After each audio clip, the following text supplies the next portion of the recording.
War, fighting, bombs over Rafah. Yeah, that's where we're going with that. We're going over Rafah today. Yes, Israel has invaded one of the last strongholds in Palestine. Yeah, we're going into Illinois, folks. Palestine. We'll talk about what's happening with that, what this means, where some of the refugees are going to wind up going, and Biden conflating this with other countries refusing to take refugees. So we're going to go over a lot of this to start with.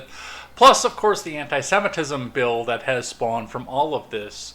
In other news, a judge has found that Trump has further violated the gag order in the hush money payments case and has threatened him with jail, which might be the stupidest thing this judge has ever done in this trial. So we'll talk about what's happening with that, what some of the details are of the trial that are going on, and where we go with that. Also, speaking of the Donald, Jack Smith is under fire with his prosecution team because it appears in the classified documents case a lot of the documents were tampered with after they were seized. So we're going to go over what's happening there, what this means, and I do think that this is going to stick around. And Henry Queller is caught up in a major bribery scandal of $600,000 or more. We're going to have all of this and more tonight over here on Contemporary, so grab some friends, share this out, because we only grow by word of mouth.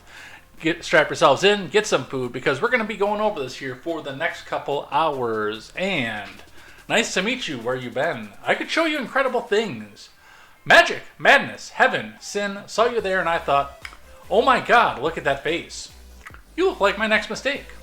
Loves a game, wanna play. I'm Jay Edgar, and this is Contemporary.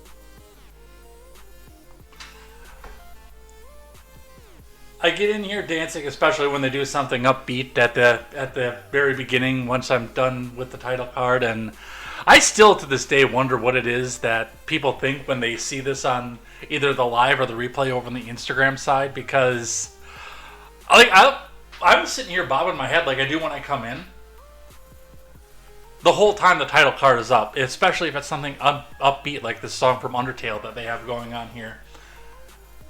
And the music isn't going on Instagram. Like, they're just seeing me sitting here and hearing whatever is going on behind me over here. It looks like we had some rainstorms going on here for just a bit. But, yeah, they can't hear the music. They can't see the videos that we share off of this.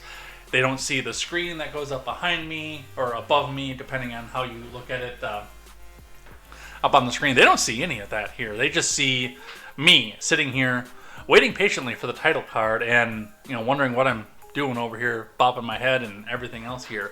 But hi, hey, hello, welcome to Contemporary. My name is Jay Edgar. We have got a lot to go over here today. Only 4 real main stories, 5 if you count the college protests, but I'm going to call that, lumping that in with the Rafah story and everything else that's going with that, because that's what they're protesting is, well, that's what they say they're protesting. I've got one story in here that kind of tells me that they have no idea what the hell is actually going on. We're going to talk about that. We're going to talk about the Trump trial. I know. Kill me now. We're actually going to talk a bit about the other one here as well. But I got some interesting things on things that I like and things that I hate here tonight. So strap yourselves in, grab some friends. Again, of course, reminder that this channel only grows if you tell other people about it. I am algorithmically demoted literally everywhere, and of course the more you chat, the more we get promoted out to the front page as well, because that is what drives the algorithm on YouTube if they're not waiting you, because you cover news stories that aren't in the mainstream, but especially on Twitch. That is especially what weights it over on Twitch and Rumble as well. And your likes, your everything else. Those all always help. We're going to check in with live chat. We're going to get in for just a second here. Let's go with Palmyria. Appreciates the mood music. Yes, thank you. I do like having that on the background there. And especially it helps too because I know you are new over here, so you haven't seen my big folly of where I forget to turn the microphone on. Mog and Vong have both seen that. Occasionally it happens. You get started, you get going and everything, and the next thing you know, you've been talking for 5 minutes and nobody can hear a goddamn word you say. Yes, it has happened here before. So the music does help out. I usually go back and edit that out in the replay and for the audio platform, which, by the way, you should check out over on Spotify as well. More live chat. Mogwai says, some get disturbed. No, that's not the last one he says. Mark safe from being talked about by Stormy Daniels. To be honest, the only person associated with Trump that has ever violated the gag order was Lindsey Graham. Our resident South Carolinian, everybody. Some get disturbed and others get horny. Long showing appreciation for the Stormy Daniels joke. Yes, you should chat a lot because, especially since all of you are gathered over on the Twitch side too, that does promote us in the algorithm. So yes, that does. That's a big boomer! Yeah, that's a Jar Jar Binks joke. I got that one. I watched an interview not that long ago of the guy that played Jar Jar Binks. And the guy was talking about, like, he had to move, change his name and everything. Like, Jar Jar Binks was received so poorly as a character that it legitimately ruined that dude's life that he was there. And funny story with that is, from what I understand, he was supposed to be the Dark Sith Lord. But he got so poorly received, they just scrapped that whole idea. Moving over onto the Rumble side, Dual Helix is telling me that I need some custom emotes. Yeah, I should figure out, at least get the emotes that I have from Twitch over here. And I've got them all saved on my computer. It's just a matter I've got to figure out how to load them up. I mean, it's going to be the laughing dog from Duck Hunt and My Globe and Based and CNN and stuff like that. But yeah, I'll see if I can figure out how to at least get those up there. Maybe do some other ones there. Yeah, finally give up on the headphones. Yep, they're here. I am probably this weekend going to order a new Bluetooth adapter because I think that was causing me some problems, and obviously new headphones. They be toast. Sucks, they were good headphones, but they're really fragile. I'm going to see if I'm going to update and do a better set this next time through. I'm going to go and do that because, you know, I bought these for $20 because I was really poor when I lived over on the other side of the state. I'm not really poor anymore. I can upgrade. All right. Let's do this. I told unnamed sources about the show. Does that help? Yes, that does help, in fact. The Mogwai's cat. All right, let's do some news. Let's talk about what's going on in the world over here on Contemporary. By the way, before we start off, do make sure you guys go check out great programming such as the Daily Ignoramus and Overruled with KTZed. You remember when the shoutouts section was like 20 minutes long? When I had so many friends who went and did this, and so many of them dropped off the face of the earth. At least in live stream time. Like, Tweets by Brit is still doing big things over on X over on Twitter, but no more Freckles and Brit show. No more Mad Ones with Jessica Green. That was always a good one. No more Generational Gap. No more Porch Boys. No more any of that. Birkenhoff is, I think, found his rhythm over on getting out with after school, so... Yeah, it's just Overruled with KTZed and Daily Ignoramus that are still going right now, but do go check them out. They're great people. I've been at KTZed's house. I've not been to Stephen Ignoramus' house, but I do have an open invitation, so sometime I'm going to have to go down there and check that out down in his super secret base in East Tennessee.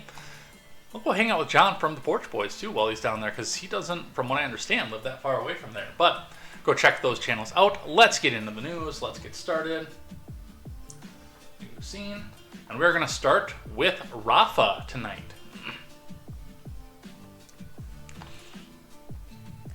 I was told about the show by name sources, but I don't want to. I don't want to name them. You get some tape with the strings in it, you can fix those easy. Now, I'm going to redo them here because I'm going to go up with a big stereo set. I'm probably not going to go to Bose, but I'm going to grade a little bit. Not do the cheap $20 Chinese special. Alright. From the Daily Wire to start with today, IDF launches strikes against Hamas against Rafah from Ryan Saavedra. The Israeli Defense Forces conducted precision strikes against the Hamas terrorist organization inside the Gazan city of Rafah on Monday night. Israeli Prime Minister Benjamin Netanyahu's office said that the War Cabinet backed the operation in Rafah. The War Cabinet unanimously decided that Israel continues the operation in Rafah to exert military pressure on Hamas in order to promote the release of our hostages and other goals of the war. This statement read, dude, this is not about hostages anymore. Unless you have some confirmation that they're still alive. This is May 7th. This whole thing started on October 7th. So October, November, December, January, February, March, April, and now into May. We won't count May because we're on the exact day. So we're at 7 months. Do you have any guarantee that these people are even still alive, or are you just showing force on the world stage at this point? The operation took place after Hamas accepted the terms of an imaginary ceasefire agreement on Monday that Israel never agreed to. We'll be covering that later on in the stream. And we have footage from the Egyptian side of the Rafah crossing where gunfire can be clearly heard in the background.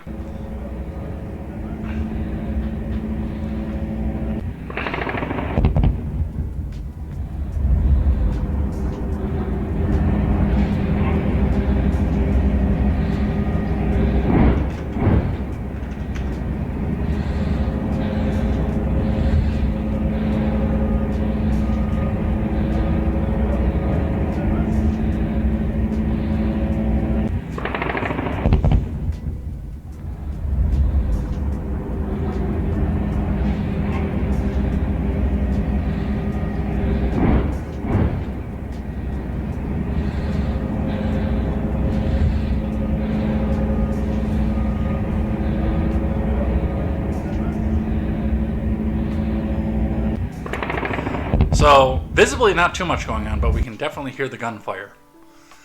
Video circulated of IDF soldiers praying before the offensive began.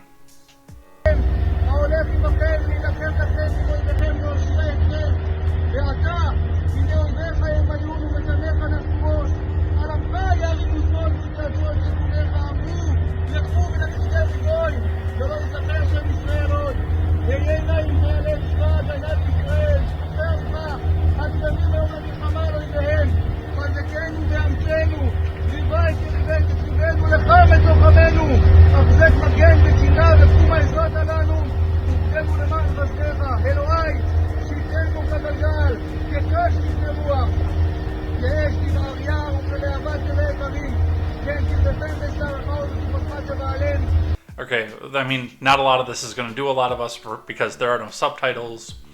It's not like an anime where we have subtitles and we listen to it in Japanese. Like, we don't know what he's actually saying, but, you can see the folded hands, the hands on heads, and the bowed heads and everything, so. Later reports indicated that Israeli forces have been able to make headway in Rafah.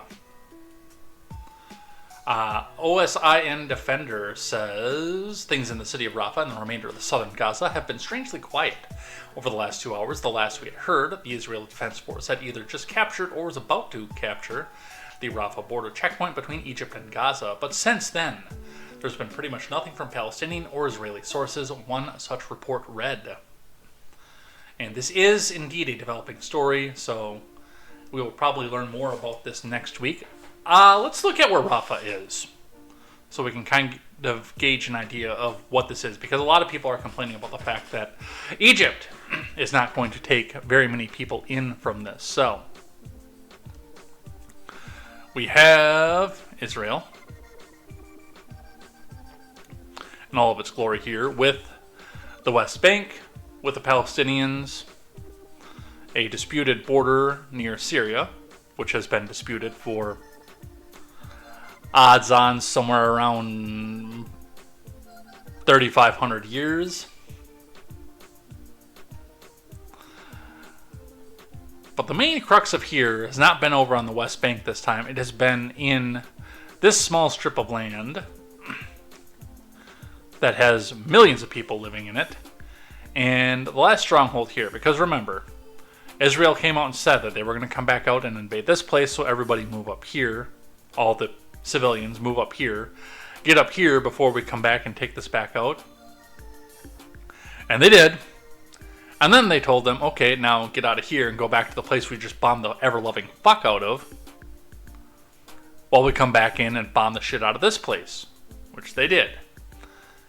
And from my reports here, this is the last real stronghold in Gaza. There's the last place that really has any sort of infrastructure, safety, housing, anything else like that. And this is where they're moving into right now, directly on the Egyptian border, which there's also a Rafah on the Egyptian side at this point as well. So there is a checkpoint, which Israel has taken between the two. It's one of the few places where you can actually get across the border from Gaza to get into Egypt.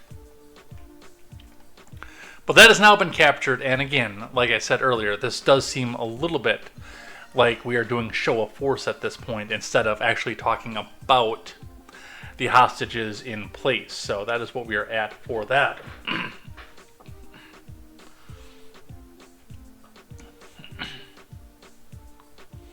Mogwai actually brings up a good point. Either you die here or live long enough to see yourself become the villain. And like, I have been open about how I feel about this. It's up until about New Year's, I could say that the Israeli invasion of Gaza was justified after the attack. But after about New Year's, it started getting sad, and they're mowing down civilians. They don't really know what's going on. I don't think a lot of people know what's going on. And I think by about January 7th, I don't think it was about the hostages anymore. And it was about a show of force. And I think that, well, I mean, I know that's where some of the protests came up from. Some of them funded by sources that we probably can't mention on YouTube. Some of them are actual natural grassroots. But there's really no other place for the civilians to run to in Gaza anymore. Mog says, that's just fireworks. Really, really painful bangers. Who left that unsupervised today? I am unsupervised. KTZed got me this shirt for my birthday a couple years ago. I still wear it. I still like it.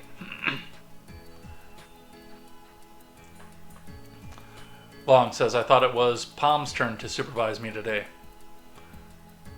No, she gets every other day.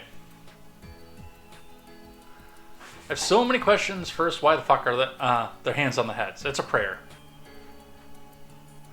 Map sequels Thursday show. No, we did maps last week and we didn't do a Thursday show. Another day of streaming. I might support this. We'll talk about that.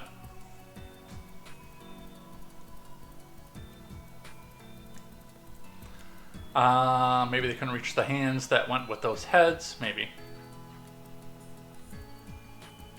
Begone with this heresy. The Oran's posture is reserved for the clergy. I don't know that reference. If you died, you restart at the checkpoint. Yes. Loving the Stargate reference. Oh, that's a Stargate Stargate reference. I thought that was a Catholic reference.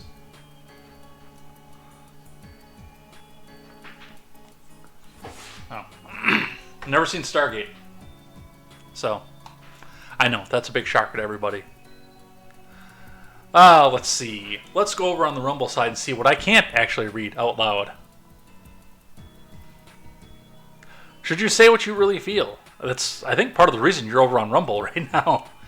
I'll just remind you that I can't read it. That might cross over into conspiracy land. I can't read that one. Can't read that one.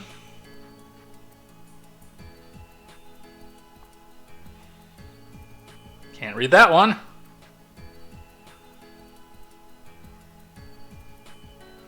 It was false flag. I don't believe any of the propaganda. They stood by and flew butt fans over their border and then dropped fireworks. From what I understand, it was more than that, and I'm going to stay with the official quote narrative of this until I'm shown evidence otherwise of that. But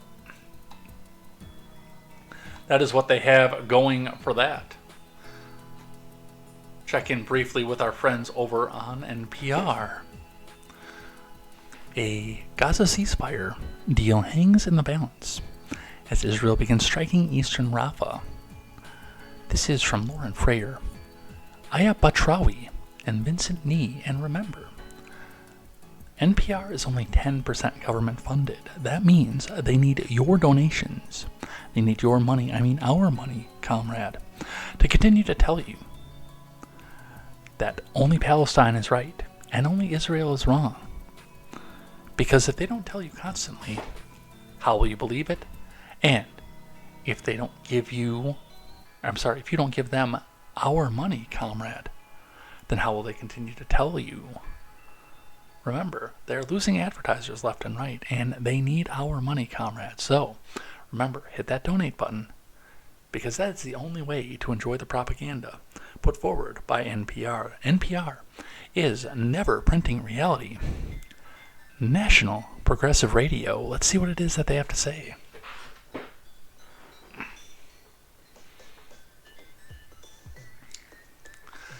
A Gaza ceasefire deal is hanging in the balance as Israel begins striking targets in eastern Rafah hours after Hamas said it had accepted a proposal from Egypt and Qatar. Israel's government said the proposal failed to meet its requirements and said it's pushing ahead with a military operation in the southern Gaza city of Rafah, where earlier Monday it had ordered the evacuations of tens of thousands of displaced Palestinians. Egyptian officials close to the talks with Hamas told NPR that the Palestinian movement agreed to draft that was modified over the weekend. The officials were speaking on condition of anonymity, so unnamed sources, anonymous sources, to discuss the sensitive negotiations. An Israeli delegation did not attend the talks in Egypt. The Israeli Prime Minister's office said while the Hamas proposal is far from meeting Israel's core demands, Israel will dispatch a ranking delegation to Egypt in an effort to maximize the possibility of reaching an agreement on the terms acceptable to Israel. The Israeli government said Monday it would send a delegation to negotiate an agreement under the conditions acceptable. News that Hamas accepted a ceasefire proposal on the eve of Gaza's 7-month mark briefly raised hopes that some of the fighting may come to a pause. Yeah, how'd that work out for you?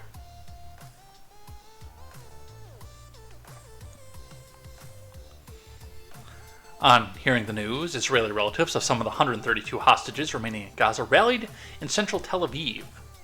A group that represents some of the families, the Hostages and Missing Families Forum, issued a statement saying Hamas's announcement must pave the way for the return of their loved ones.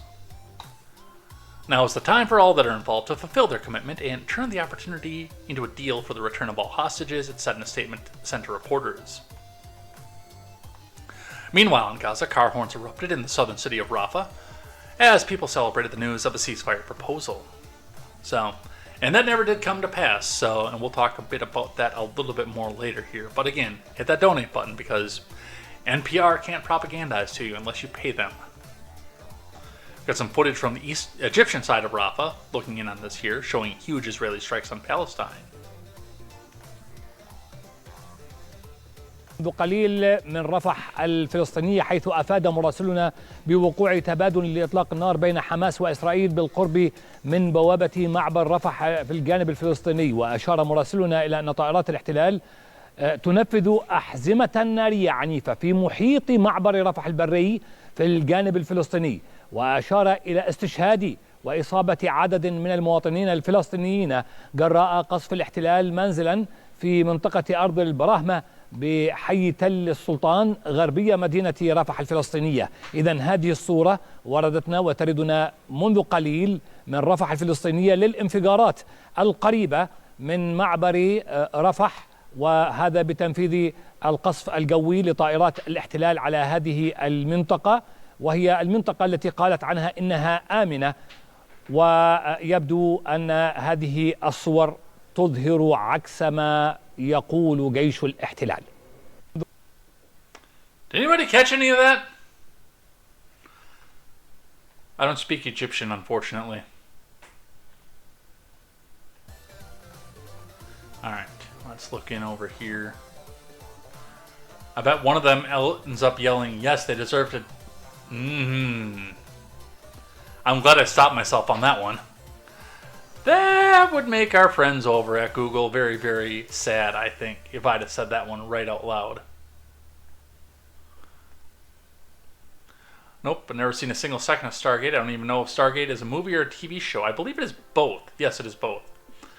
Mog says, the state. What's mine is mine, and oddly enough, what's yours is mine, too. Either way, my point stands. The Oran's posture is used when praying on behalf of another. As such, it's reserved for the clergy, as they alone have that facility. But is that the same in Judaism, is the question. Oh, remember when I warned you never to get me started on the topics of religion? Yeah, I told you so, and this is why. A few topics make me spurg out harder than religious ones. I want to get you started, because the more live chat that comes in here, the more we get promoted to the front page.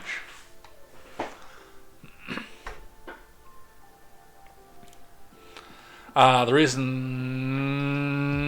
I can do that one. The reason they were partying so close to the border is because they were like hippies. I wish I was rich. I'd hook you up with $100. Let's appreciate it very much. I have less than @K to my name. I can't listen to this. It's over. It's done. Yeah, I mean, we watched the bombing footage here, but yeah, I didn't catch any of that. So. Brief one from Axios. Israel moves to capture the Palestinian side of the Rafah border, sources say. I believe these sources are also anonymous, from Barak Ravid. Israeli forces move to capture the Palestinian side of the Rafah crossing between Egypt and Gaza in the next few hours. Two sources with direct knowledge told Axios. Are they named? Of course not. The Rafah crossing is the main entry point for humanitarian aid into Gaza, and Israel says the eastern part of the city is a strategic site for Hamas. More than 1 million displaced Palestinians are sheltering in the city.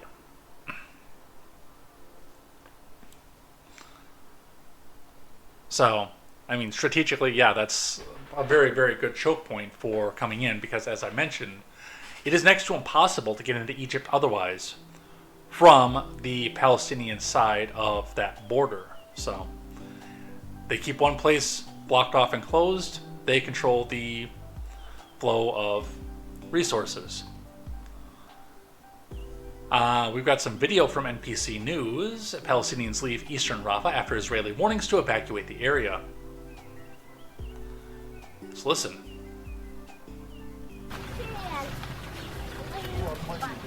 Some Palestinian families were seen leaving areas of eastern Rafah after receiving evacuation orders from the Israeli military.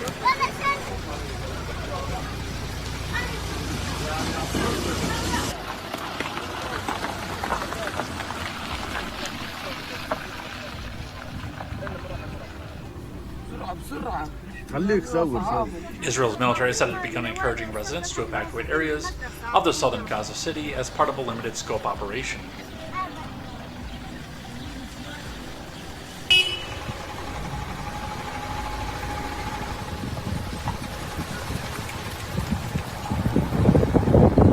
NBC News crews in the city encountered families packing up their belongings and leaving.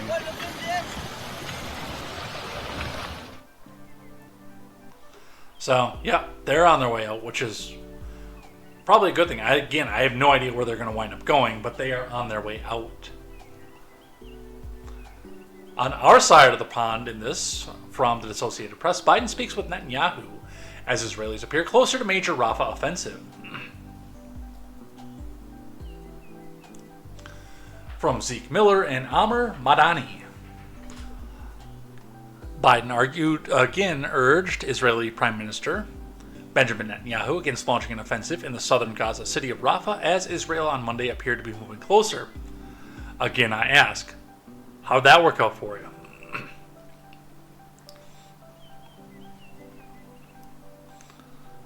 But soon after Israel announced that it was ordering 100,000 Palestinians to begin evacuating from Rafah, Hamas said in a statement it has accepted an Egyptian-Qatari proposal for a ceasefire to halt the 7-month-long war with Israel and Gaza. Israeli military spokesman Rear Admiral Daniel Hagari said Israel will continue its operations in Gaza as officials deliberate the ceasefire proposal approved by Hamas. And the Israeli War Cabinet voted unanimously to approve a Rafah military operation, but will continue ceasefire efforts.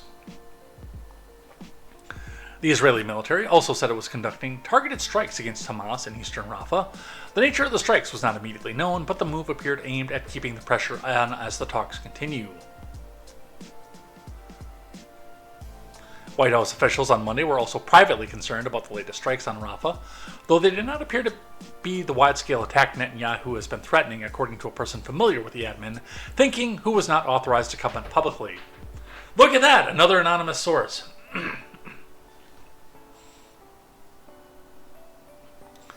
White House National Security spokesman John Kirby said that Biden has been briefed on Hamas's response. CIA Director William Burns, who was in Qatar for the hostage talks with regional officials, was discussing Hamas' statement with allies in the region. Kirby declined to discuss the parameters of what Hamas is saying it has agreed to. I believe some of that is revealed in a later article. So, I don't think it was Biden doing the speaking either. We care more about the Holy Land than we do about Eastern Europe. No, it's not completely that. It's the fact that if we start talking about Eastern Europe again, we're going to be in a situation whereby we're going to be demanded to come back in and do something because the killing and the death and the Putin this and that and the next thing. And honestly, as much as history and statistics tell us that people do not want to switch presidencies during wartime, I don't think that's exactly the case this time. And if we do an offensive into Eastern Europe, I think the Democrats are toast, honestly. Long says, gotta head out, take care, and Palm, make sure you find someone to supervise Ed on your days off. All hell could break loose anytime if you don't. Well, thanks for stopping by. Alright, I gotta oil this chair again. Brief one from Politico. U.S. fears Israel speeding up Rafah invasion timeline after deadly Hamas attack. The Biden admin's concerned that a deadly Hamas rocket attack over the weekend has led Israel to fast-track its timeline for a military operation in Rafah. Violence in the southern Gaza City spiked on Sunday after Hamas militants fired rockets from near the Rafah crossing, killing 4 Israeli soldiers. Israeli fighter jets struck targets in Rafah overnight, including a humanitarian aid location the Israel Defense Forces said on Sunday was used as a staging ground for the rocket attack. Now, as of right now, I do not have the article about our staging area. I mean, humanitarian aid platform in the Mediterranean on here. But apparently that just finished. Then on Monday, IDF ordered civilians in a limited section of the city to evacuate to a humanitarian area in Al-Mawasi, an area along the Mediterranean.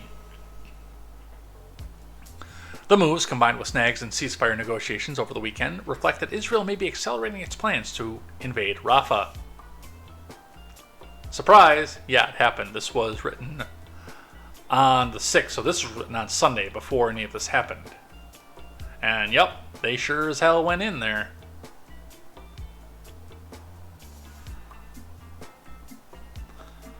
Let's talk about the ceasefire. Hamas accepts Gaza ceasefire.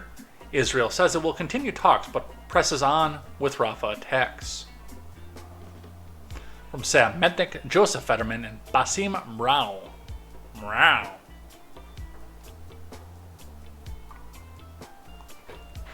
Hamas announced its acceptance on Monday of an Egyptian-Qatari ceasefire proposal, but Israel said the deal did not meet its core demands and said that it was pushing ahead with an assault on the southern Gaza city of Rafah.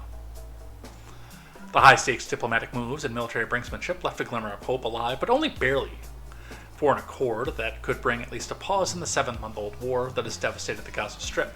Hanging over the railing was the threat of an all-right Israeli assault on Rafah, which again, this is all in hindsight because that's already happened. a move the U.S. strongly opposes. They say opposes, but it's opposed at this point. And that aid groups warn will be disastrous for some 1.4 million Palestinians taking refuge there. Hamas's abrupt acceptance of the ceasefire deal came hours after Israel ordered an evacuation. The Israeli military said it was conducting targeted strikes against Hamas in eastern Rafah soon after Israeli tanks entered Rafah, reaching close as 200 meters, or give or take 200 yards, from Rafah's crossing with neighboring Egypt. A Palestinian security official and an Egyptian official said both spoke on condition of anonymity because they are anonymous sources.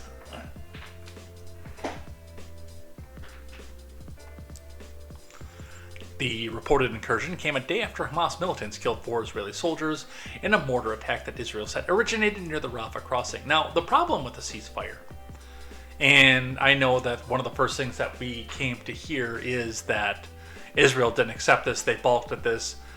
And I understand where they balked at it, because from the sources we're seeing here, and even there the Hill is saying Israel balks after Hamas says it agrees, is that Israel was not at the table for any of this. Now, they were invited, but they did not send a delegation to the table for this. So you can hardly call this a ceasefire deal when only one side of the delegation is coming in and putting in their ideas of what it is that they can give and what they can take. You do need to have both sides here to make this something that both sides can agree to. It's a little bit telling that Israel refused to come back in and say this because, well, I'm sure that they were planning to go and mow down Rafah no matter what. I mean, hell, we've been talking about it for almost 3 weeks at this point. I'm tripping over my words, man. My CIA drugs are wearing off, man. Come on.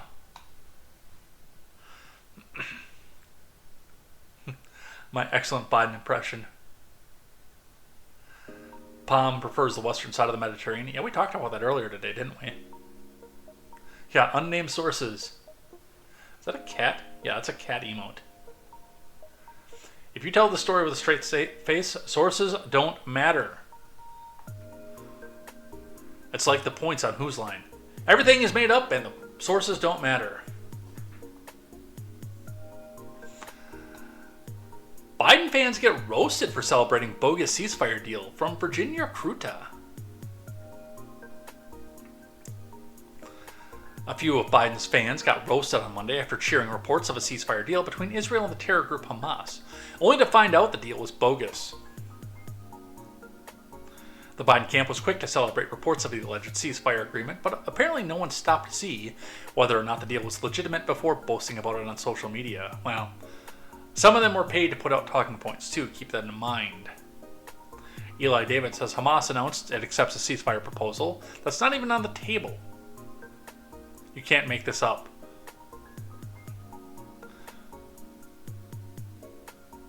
Team Biden is reckless and irresponsible, Rep. Banks of Indiana added. It's also important to remember that the Biden admin soft on Iran policies emboldened Hamas. October 7th would have never happened if Trump was still in the White House, because Jim Banks is fully in the tank for Trump and fully in the tank for Israel.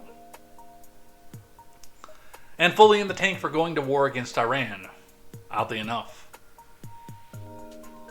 Yep, he's a war pig. You can call him Koramaga all you want. He's a fucking war pig from the old guard. Stomp Anti-Semitism says, what's the Hamas deal Israel's not agreeing to?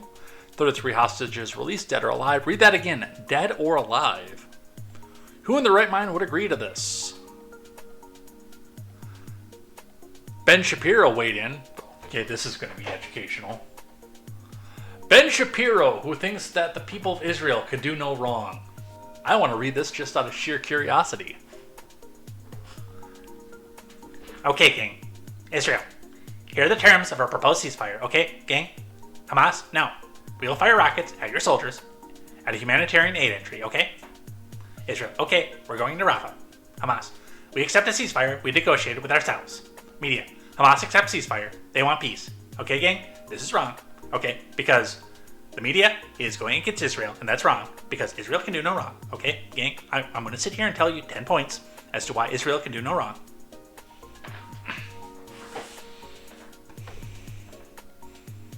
Ah. Ben Shapiro. I can say anything with a straight face. He can leave out his sources. I mean, you guys can see my sources on the screen. Aren't you paid poorly to put out talking points?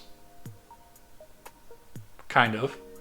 By the way, if you have an Amazon Prime subscription, and Baghd does this all the time, you can go and get a free subscription on Twitch every single month. I'd love it if you did use that on me. I think that'd be really cool of you. You don't have to, but I'd love it if you did. All right. The last one on the situation in Gaza proper, before we talk to some of our reaction to it, from CBS News. White House considers welcoming some Palestinians from war-torn Gaza as refugees. Because of course they did.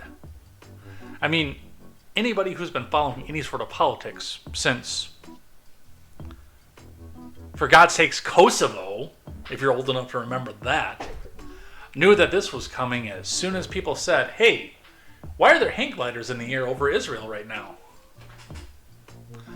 You saw this one coming.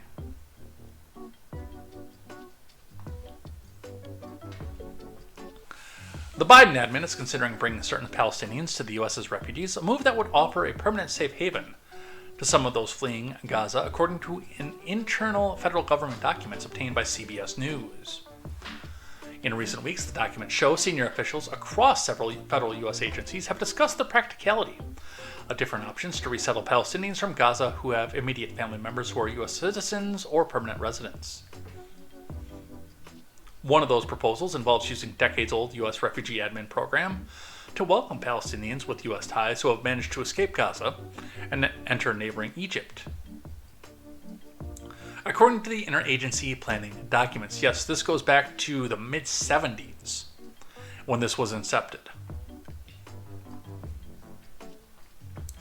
Top U.S. officials have also discussed getting additional Palestinians out of Gaza and processing them as refugees if they have American relatives, the documents show. The plans would require coordination with Egypt, which has so far refused to welcome large numbers of people from Gaza, which, again, according for this plan to go through, as they mention, Egypt would have to waive that.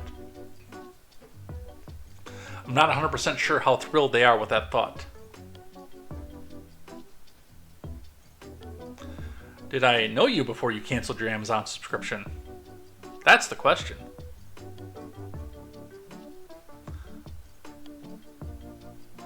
While the eligible population is expected to be relatively small, just wait. Again, I remind you, Kosovo.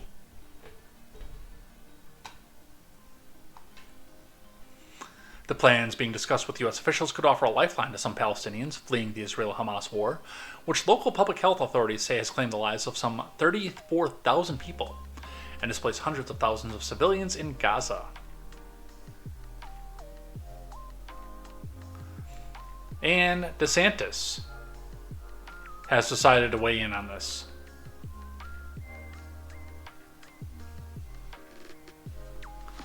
Ron DeSantis slams the door on Biden's desire to resettle Palestinians in the U.S.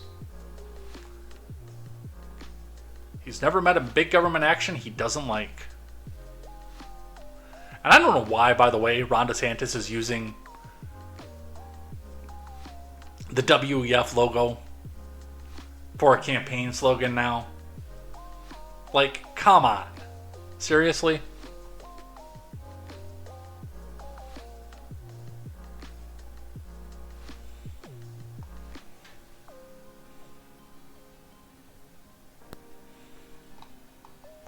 Florida man Ron DeSantis said this week that the state will not support President Biden's desire to bring in Palestinians to the U.S. as refugees.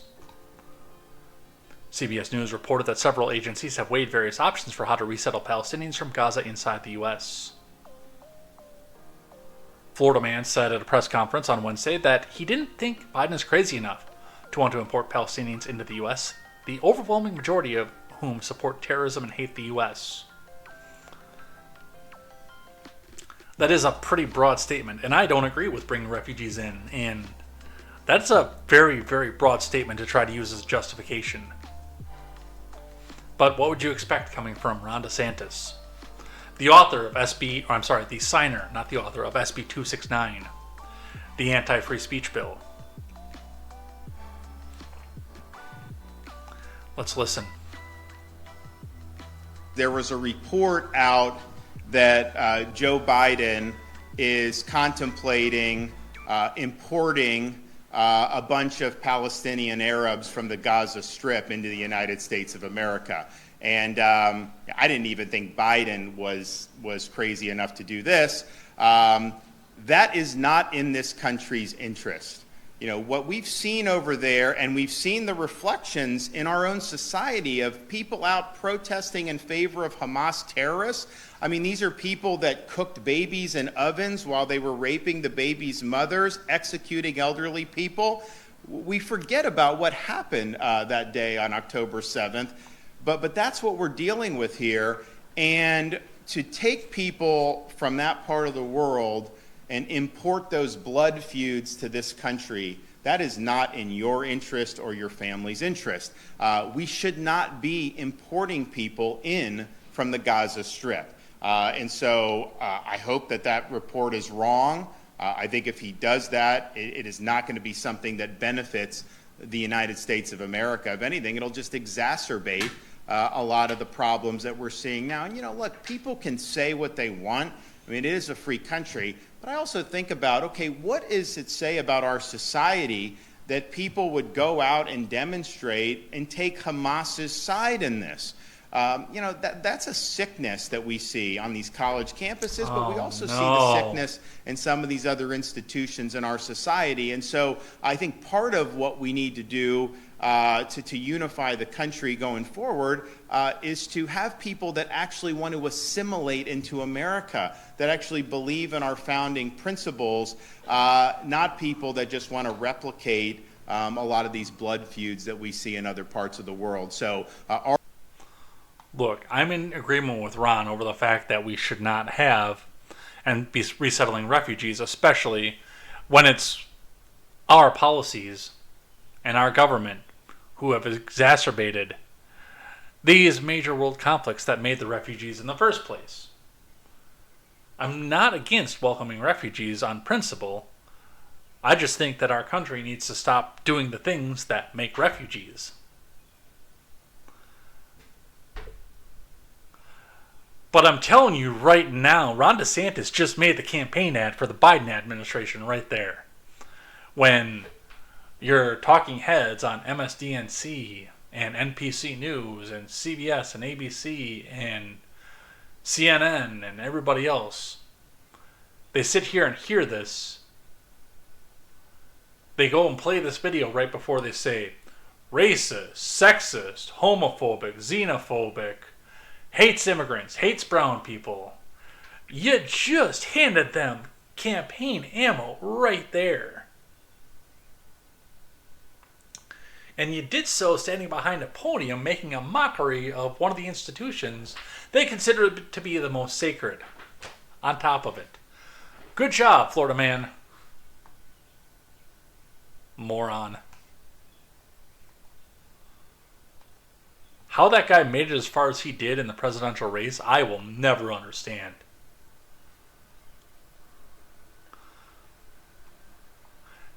And I, with the exception of SB 269, I like a lot of DeSantis' policies. The other one we're going to talk about things I hate, also notwithstanding here. But I like a lot of what he is just so bad at messaging.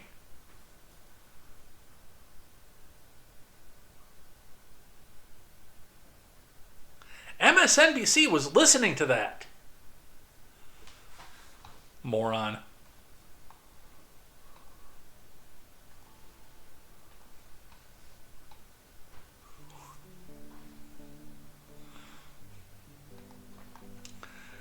Speaking of things that are anti-free speech, House passes bill to expand definition of anti-Semitism amid growing campus protests over Gaza war. So they're bipartisanly going to crack down on the mostly progressive and Democrat voters, people who are old enough to be voters, who are protesting on campus. Does anybody have any popcorn? It's things like this where I come back and say that I don't know how 2024 is going to shake out. Because I legitimately have no idea. Because they keep throwing wild cards out. From Farnoosh Amiri over at the Associated Press. The House passed legislation Wednesday that would establish a broader definition of anti-Semitism for the Department of Education to enforce anti-discrimination laws. Translation. They tried to take the pressure off the universities for cracking down on these things by saying, hey, you know what? No, just blame us. I have the bill here. We're going to read it. It's one page. The proposal, which passed 320 to 91, if you see something that bipartisan, you know it's going to screw over the American people. With some bipartisan support, would codify the International Holocaust Remembrance Alliance's definition of anti-Semitism in Title VI of the Civil Rights Act of 1964, a federal anti-discrimination law that bars discrimination based on shared ancestry, ethnic characteristics, or national origin. It now goes to the Senate, where its fate is uncertain. Bullshit!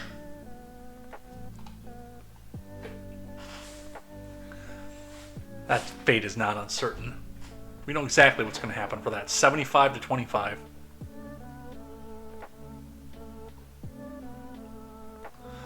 Action on the bill was just the latest reverberation of Congress from the protest movement that has swept university campuses. Republicans in Congress have denounced the protests and demanded action to stop them, thrusting university officials into the center of a charged political debate over Israel's conduct of the war in Gaza. More than 3,300 Palestinians have been killed since the war was launched in October after Hamas staged a terrorist attack on Israeli citizens. What is in this? I got a few things in the wrong order, by the way. Because this was supposed to go before any of this. Well, we'll figure it out. Here's the bill. Then we're going to go talk about Japan, because I completely missed that. This is HR 6090. An act to provide for the consideration of a definition of anti-Semitism set forth by the International Holocaust Remembrance Alliance for the enforcement of federal anti-discrimination laws concerning education programs or activities and for other purposes. Could you find somebody a little bit more biased to decide who and what is anti-Semitic?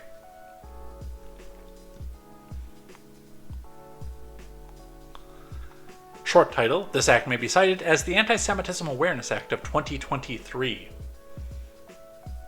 I am aware of anti-Semitism. I'm friends with Midget B.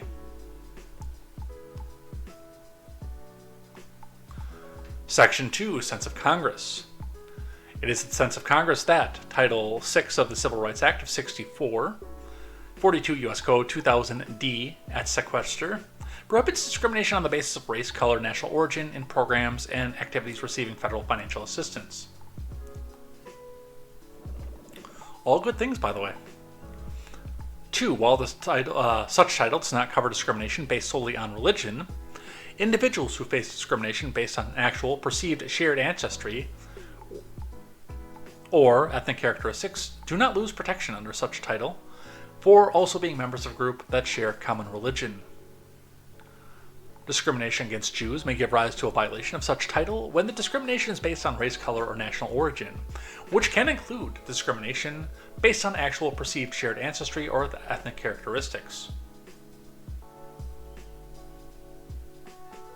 It is the policy of the U.S. to enforce such title against prohibited forms of discrimination rooted in anti-Semitism as vigorously as against all other forms of discrimination prohibited by such title, and as noted in the U.S. National Strategy to Counter Anti-Semitism, issued by the White House on May 25, 2023, it is critical to increase awareness and understanding of anti-Semitism, including its threat to America. Improve safety and security for Jewish communities, reverse the normalization of anti-Semitism and counter anti-Semitic discrimination, and expand communication and collaboration between communities. Findings.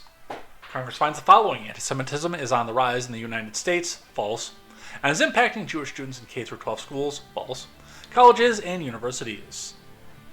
that actually, the us part is mostly true, but it's because of major protests that our friends in the Biden admin have to walk a tightrope over. The International Holocaust Remembrance Alliance working definition of anti-Semitism is a vital tool which helps individuals understand and identify the various manifestations of anti-Semitism. On December 11th, 2019, Executive Order 13899, which is a Trump executive order, by the way, extended protections against discrimination under the Civil Rights Act of 64, which is what an EO is for, by the way. It's not for trying to circumvent Congress to make a law. It's for explaining how a law is to be enforced.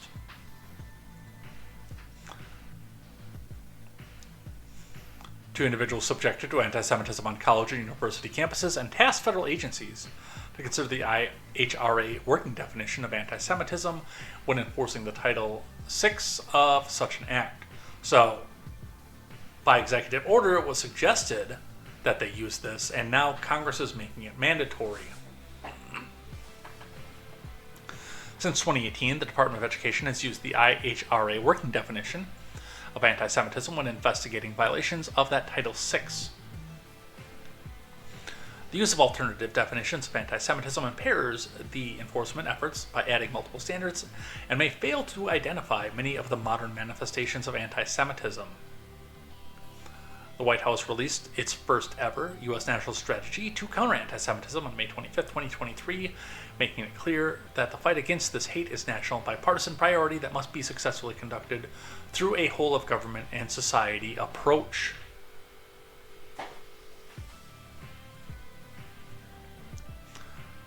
For the purposes of this act, the term definition of anti-Semitism means the definition of anti-Semitism adopted on May 26, 2016 by the IHRA, of which the U.S. was a member, which definition has been adopted by the Department of State and includes the contemporary examples of anti-Semitism.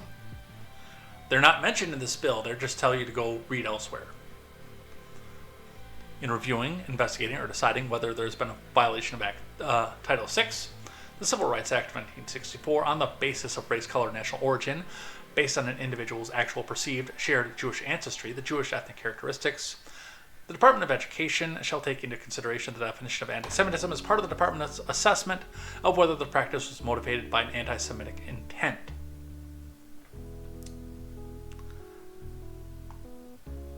You kids that are out there protesting right now are about to get a really, really, really rude awakening, just so you know. Other rules of constriction. General rule of construction. Nothing in this act shall be construed to expand the authority of the Secretary of Education. They had to put that in there because they don't think that they're maintaining the White House, which has purview over the Secretary of Education, to alter the standards pursuant to which the Department of Education makes a determination that harassing conduct amounts to actionable discrimination, to diminish or infringe upon the rights of protected under any other provision of the law that's in effect as of the date of the enactment of this act. Nothing in this act shall be construed to diminish or infringe upon any right protected under the First Amendment, even though it does. So, what they're saying there is, we're going to violate your First Amendment rights, but you are not supposed to see it as us violating your First Amendment rights.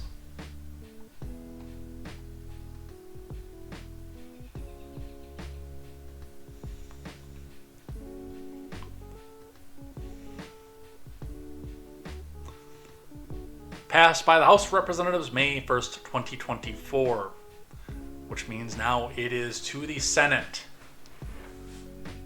And I again anticipate a 75-25 to keep this in place. So, and yes, these kids on the campus are about to get a very rude awakening on this. Let's see here. What are you guys saying over here? Mog and Palm are going crazy over this. I like it.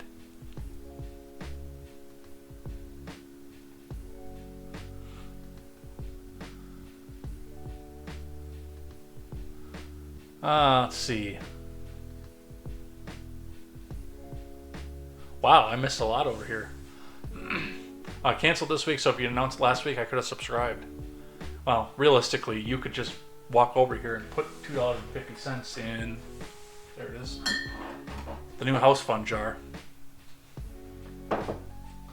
if you wanted to subscribe, because that's where all my subscriptions go, is into that jar. I make them into cash, and in they go. No one wants to be in Detroit. Oh, I missed that one too. The refugees were set to South Central LA in the downtown Detroit. They immediately wanted to return to Gaza, citing safety concerns.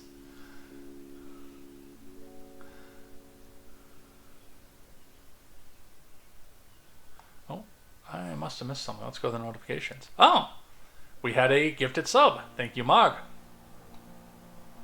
That means you get the second tier of emotes.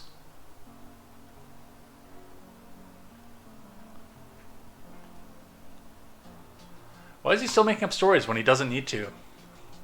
Because he's Florida man. Does anyone listen to anyone from Florida anymore? DeSantis is going away, but just wait, Florida will elect someone worse. Yeah, he can't run again. Hashtag Florida man. He made it that far because Florida... Will Florida elect one of the alligators?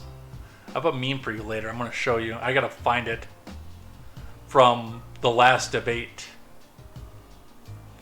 Again, you'll throw popcorn at me from a distance. The phone's denying me throwing a popcorn. All because one gorilla, just one. Were the Japanese bombing? I don't know. I'll have to look into that. The House. Okay, we have laws already covering all this. We need more laws. I wonder if J. Edgar 101 has a Marjorie Taylor Greene MUGA hat yet. I do not. I don't really wear a lot of hats.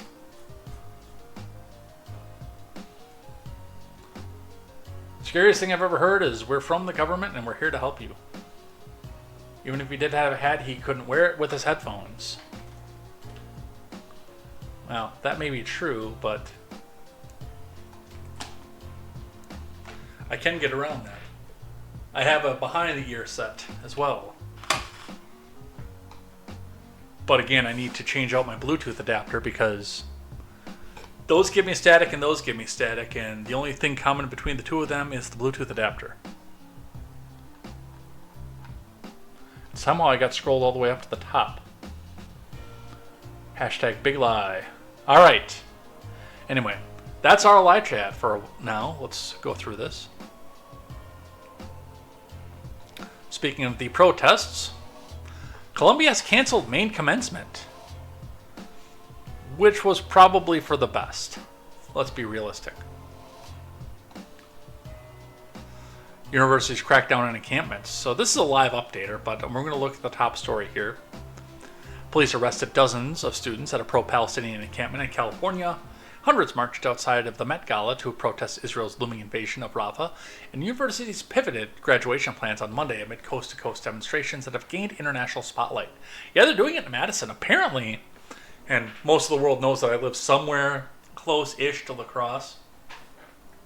Apparently, there was a small protest that popped up at UWL.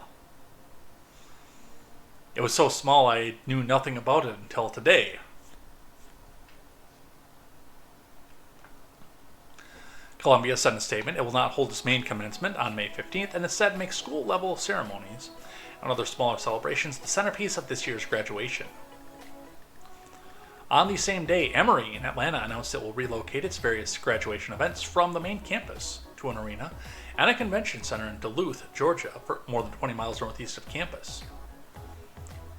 Well, if you announce where it's going to be, they're going to go there. If they want to disrupt your graduation, they know where it's going to be, and it's only 20 miles. Congratulations, you received 100 messages today with Restream Chat. I don't know if that translates up into the on-screen app. But yes, you guys made 100 messages today. Woo! Yay.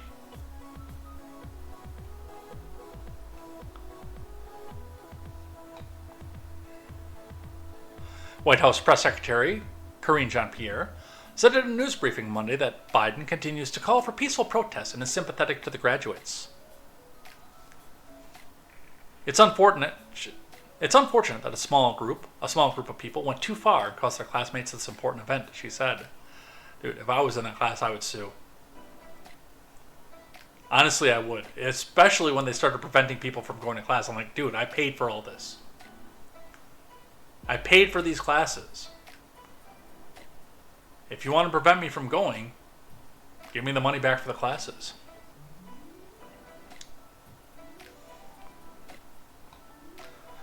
Over the weekend, police responded to several college campuses while students in Michigan and Indiana interrupted and walked out of graduation ceremonies. Last month, University of SoCal became the first university to cancel its main commencement in the aftermath of a large pro-Palestinian demonstration.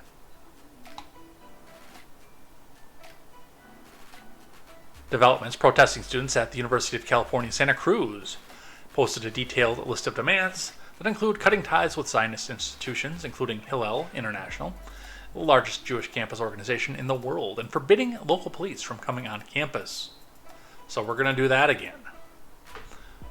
A pro-Palestinian encampment has been set up on campus for over a week. Students at the University of Bologna. Hold on.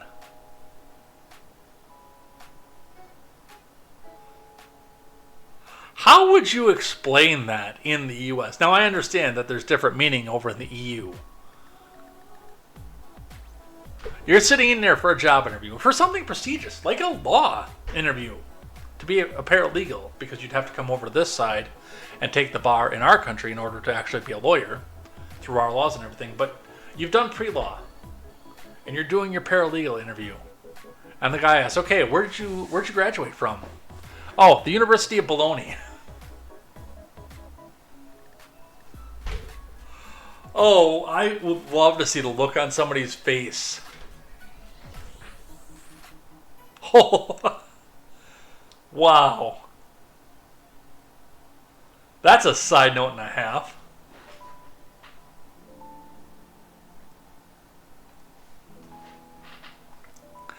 Students at the University of Bologna in Italy set up a pro-Palestinian encampment, one of the latest campus protests in Europe. CNN reported, citing the Italian state police.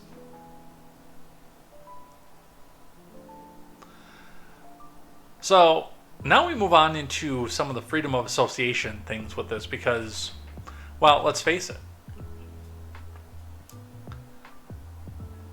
If I was hiring somebody for something prestigious especially, but even for a data entry job, and I know that this person spent the last, 6 months, or however long these campus protests wind up going on as they go, of their schooling, not going to class, not doing anything, just standing out in protest, I wouldn't hire them either. I'm going to be plain and simple and blunt about that. I wouldn't hire these people.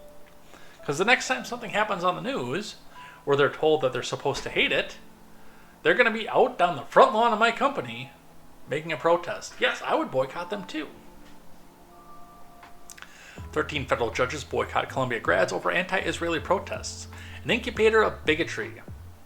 Well, that wouldn't be why I would do it. It wouldn't be about my bigotry or anything else. It would be about the fact of, hey, how do I know you're going to come to work every day and not stand out on my lawn and protest me and my company? From Jorge Fitzgibbon, Uncle Jorge.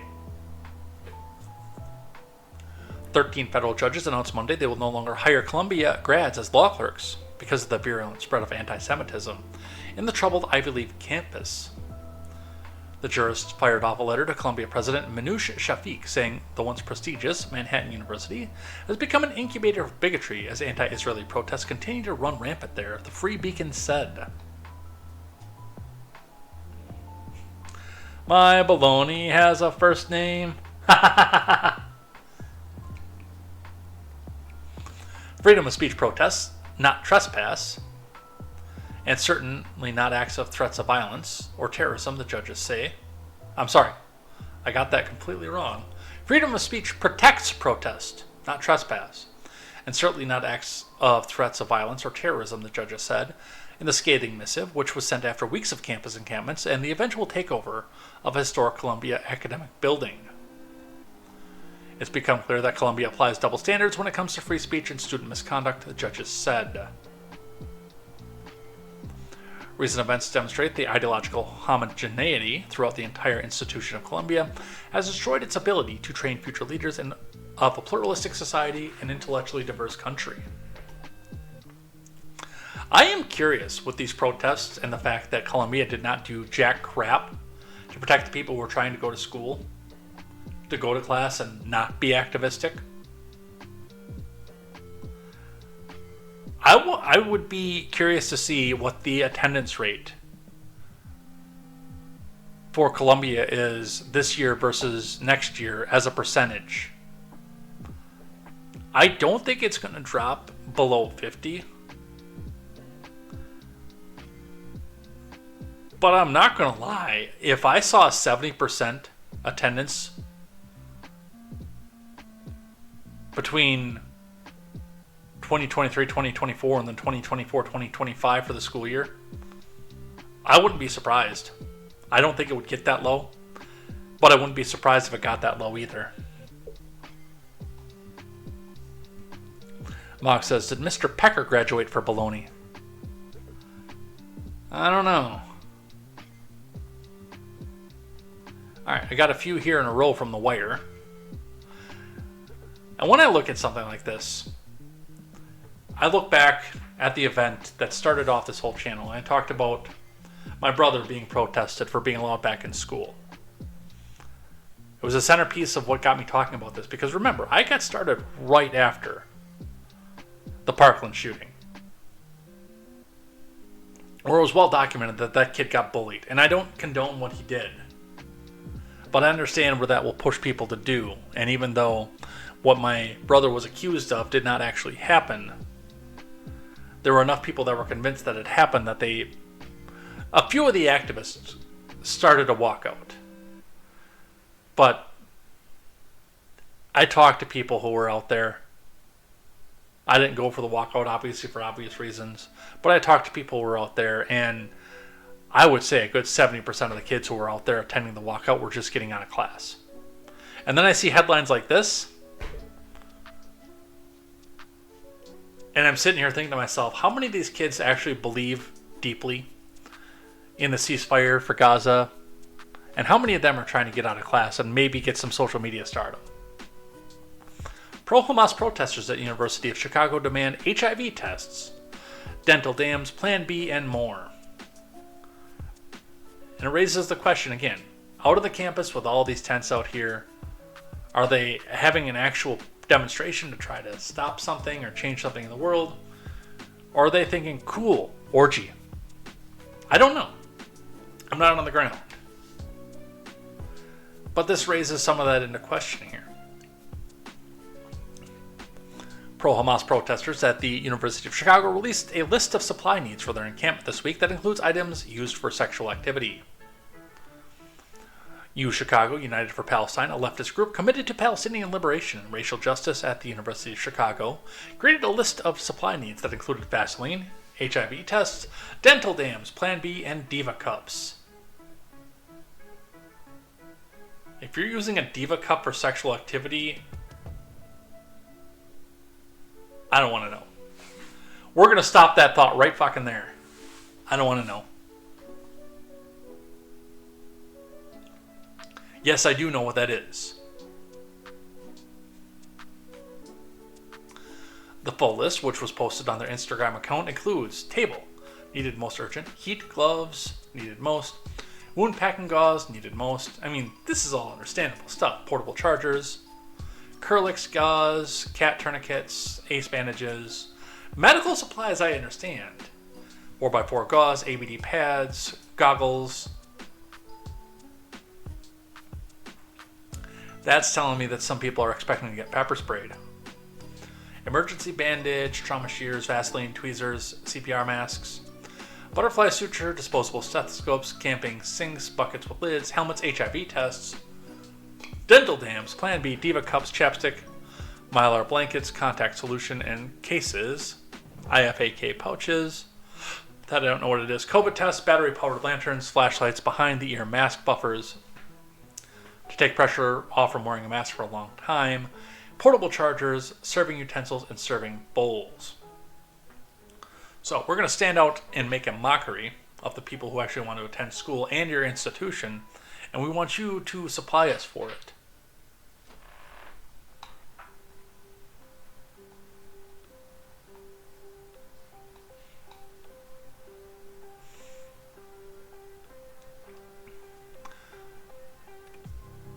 The protesters are demanding the university divest any investments that it has in Israeli institutions, companies that do business with Israel, or weapons manufacturers, according to the Chicago Sun-Times.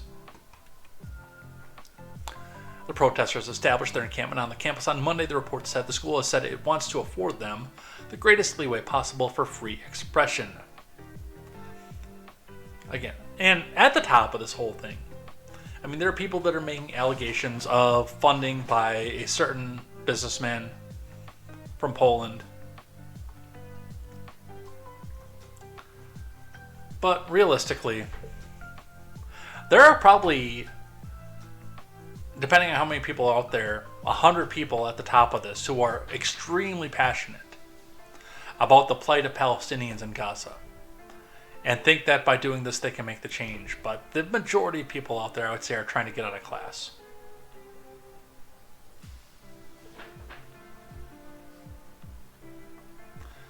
Mog says, do you need the dental dams after the HIV test? Palm would like to spend money on dental dams just for, I don't know if that was for me or for Mog. Cases of Vaseline. Was this student's list or the Matt Gaetz Amazon wish list? If Seawall was here, he would say, nothing's been proven!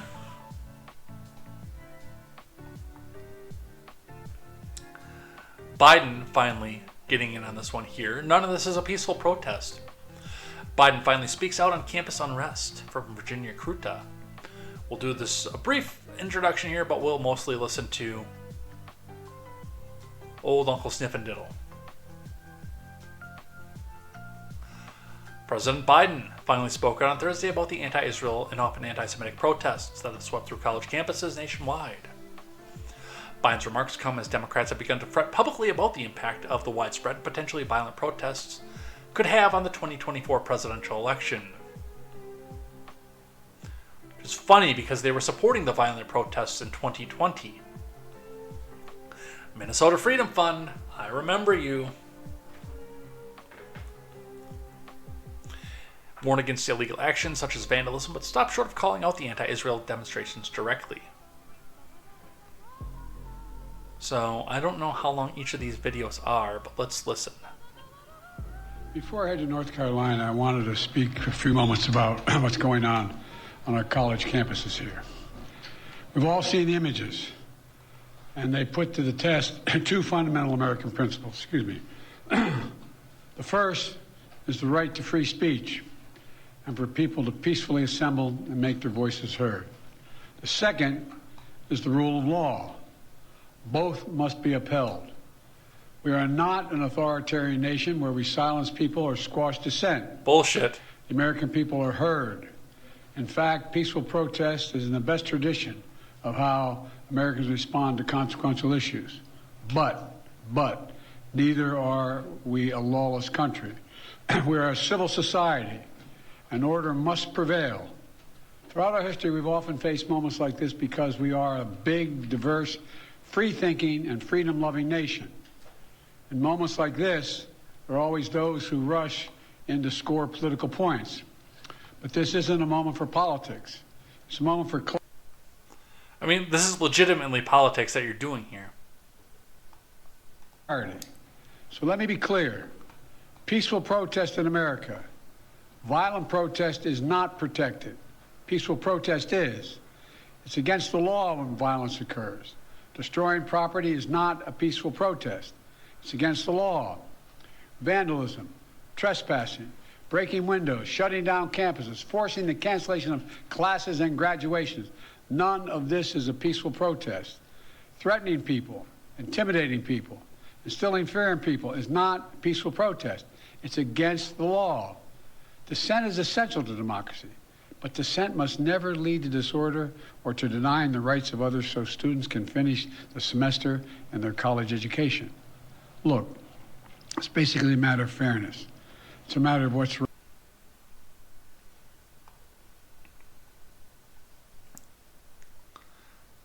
Yeah, no, you guys have never been shy about shutting down peaceful protests if it goes against the kinds of things that you want. I've watched it on numerous occasions. Or putting people in the peaceful protests that get violent and then say, hey, Monkey see, monkey do. I thought it was peaceful when certain letter groups do it. Yeah, that's kind of where I was going with that too. Mogwai asked, did Biden speak about this before or after he crapped himself in the White House driveway? I forgot about that while I was setting up the news last night. And I was aware of that because I heard another creator talk about it, but I forgot about that.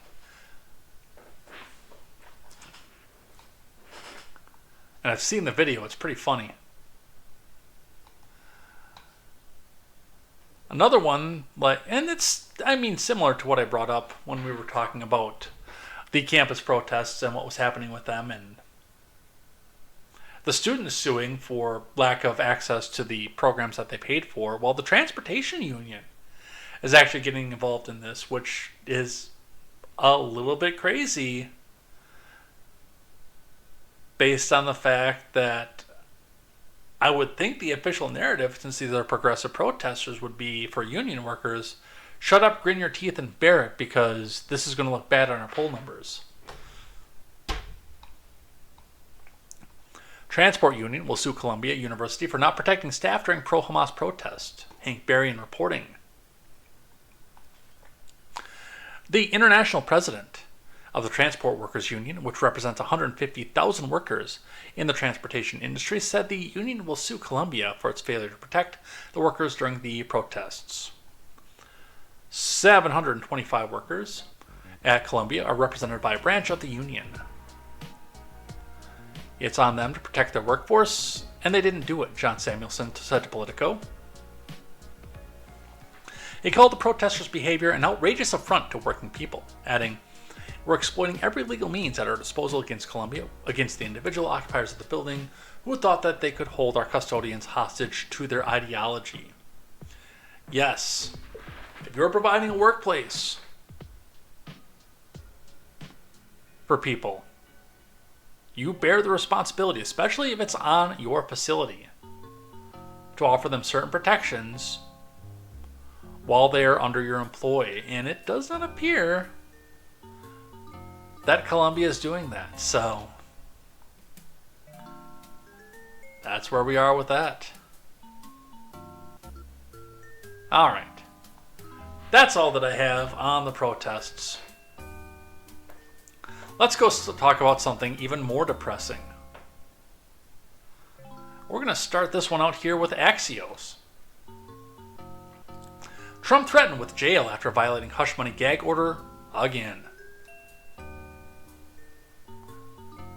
Is there anybody out there that actually believes that he was going to stop? That's a legitimate question. From Aaron Doherty. A New York judge on Monday threatened to jail former President Trump after his latest violation of the gag order in his hush money criminal case. Juan Merchan, who was overseeing the historic trial, issued the remarkable jail warning and fined Trump $1,000 for his 10th violation of the order per the court order. Going forward, this court will have to consider jail sanction, Merchan said on Monday. You moron. And it's this next thing that you have here that makes me realize how dumb of a statement that was. The last thing I want to do is put you in jail, Merchan said. You are the former president of the U.S. and possibly the next president as well. Merchan is caught between a rock and a hard place, partially because he was so willing to put these gag orders in place. Whether or not it is because he is on the case because his activist daughter, I don't know. I'm not Juan Merchan. The optics from the outside do make it look like he's doing this because of that, because of the fact that he wants people to not know about his connection with somebody from the Kamala Harris camp. I will bandy around this based on the fact, again, that I'm not in this man's head. I don't know what it is that he thinks on a day-to-day basis. But if you are going to make the threat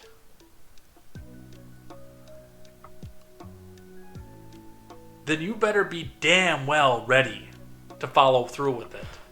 Not coming out and saying, I don't want to do this, but That's the fact that he said he didn't want to do it that put him in between a rock and a hard place. Now, it was already going to be hard because half the country is going to see the big orange man go to jail and say, he's being persecuted, and I would be one of those people. But now that you put this other line in here, you're in a no-win situation at this point. You put him in jail. Even some of the independents look at this and say, hey, we're jailing our political enemies. Why are we doing this right now? We are not a third world tin porn dictatorship. But now because you say, I don't really want to do this, every time there's a violation and a contempt and a fine, and you don't do this, you get the Trump campaign, and they're good at this. He's weak. The system is weak. The judge is weak. You make threats, you can't follow through with them. If I tell you I'm going to do something, I'm going to follow through with it.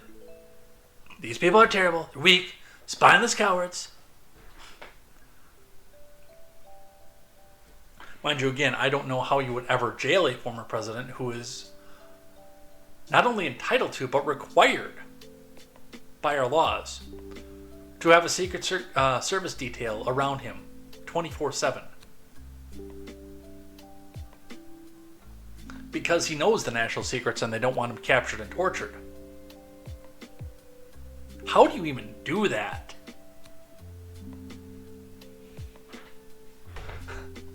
Mogwai says, if you get 10 violations, the next one is free. Free!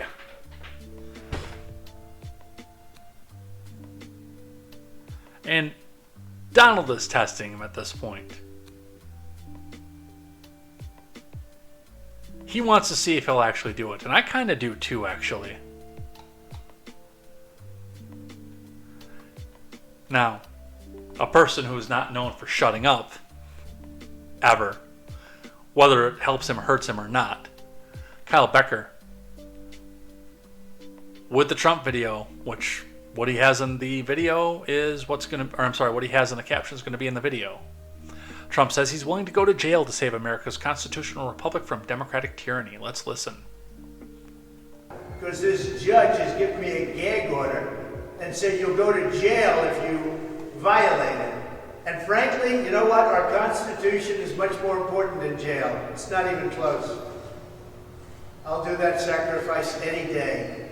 But what's happening here is a disgrace, and the appellate courts ought to get involved.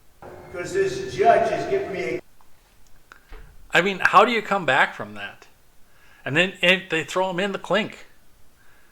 He's got the next attack line of, if they can do it to me, they're going to do it to you. Because I'm a former president. I have Secret Service detail. I'm one of the most powerful people in the world. And they can do it to me.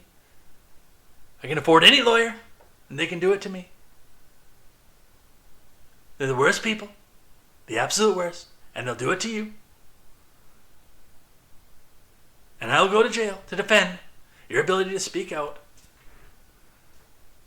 The ads write themselves.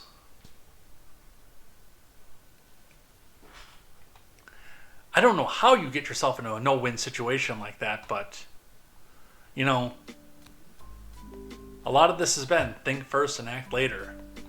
As far as this goes and what's happening with this,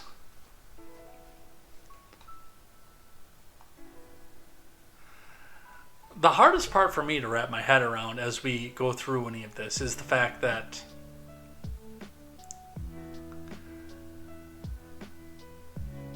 everything that he's being accused of saying when he breaks the gag order, gets held in contempt or everything, I always question is where is the lie? Well, he can't talk about my daughter because he's saying that she worked with Democrats. She worked with Kamala Harris. Well, she did. That's on record. He's saying the jury is 90% Democrat. You're in Manhattan, dude. That's a demographic thing. That's not wrong. The things he's saying about Cohen, Stormy Daniels, they're all true. And they're all things that we've known for a very, very long time.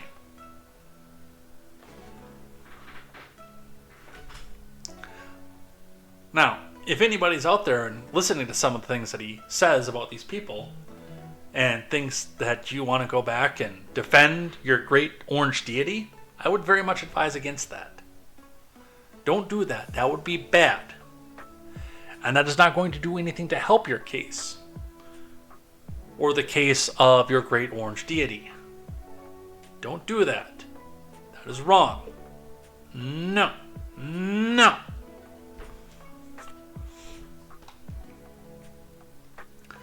But one of the foundations of our country, because, I mean, in British rule in the 18th century, no, you couldn't criticize the court, the jury, if you were being fairly or unfairly prosecuted. You couldn't say a word, otherwise you would have gone to prison automatically. No trial, no anything else. That was one of the things we were trying to move away from. That was a cornerstone of the founding of our country, is to be able to speak out against a situation we feel is wronging us.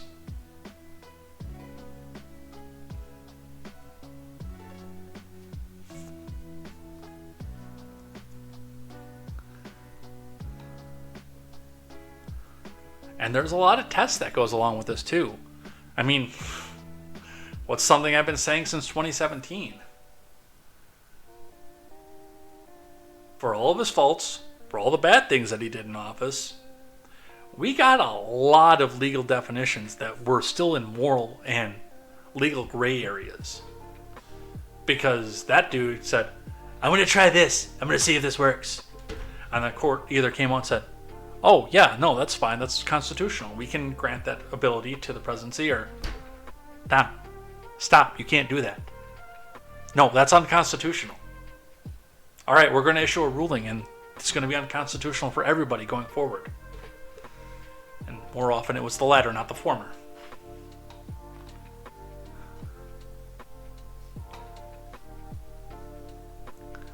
What would be a Trump story be without The View?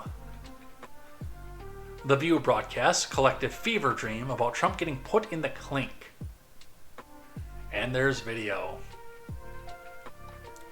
The hosts of The View spent part of a Tuesday segment discussing whether or not the former president should spend some time in the clink, and if so, where they would like to see him serve his time. Let's listen. I remember how Judge Ito lost complete control of the courtroom, and I think that had a lot to do with the win. You cannot let Donald Trump be a runaway train in that courtroom. No. It's not his courtroom. It's the judge's courtroom. And so I think to make a point, to prove a point, put him in the clink. Oh, why not? Put him in the clink.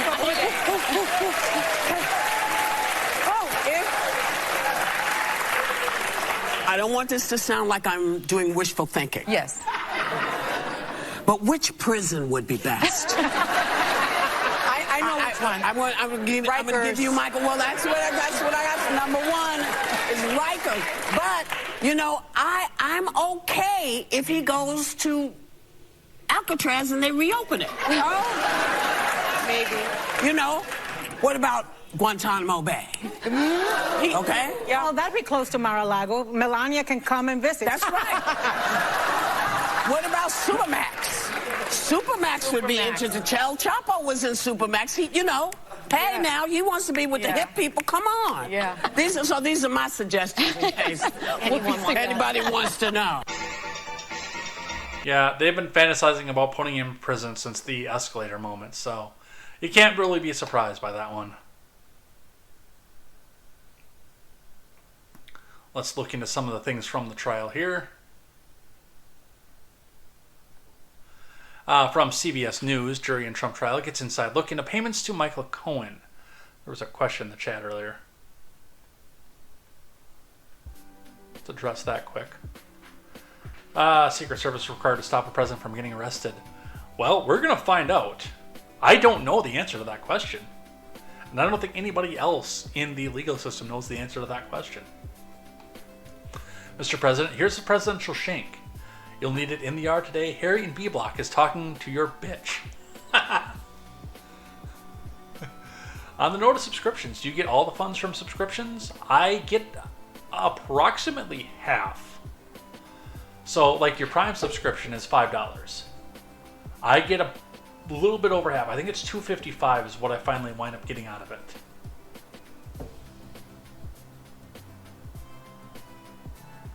The bits, too, if you have bits on Twitch, which a couple of people have cheered since I started doing this. I get about 51% of that as well.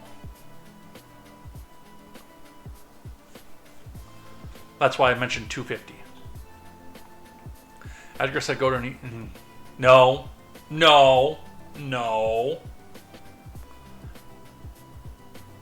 Trump has been sentenced to house arrest at Joy Behar's. Oof. That is a sentence I would never inflict on anybody.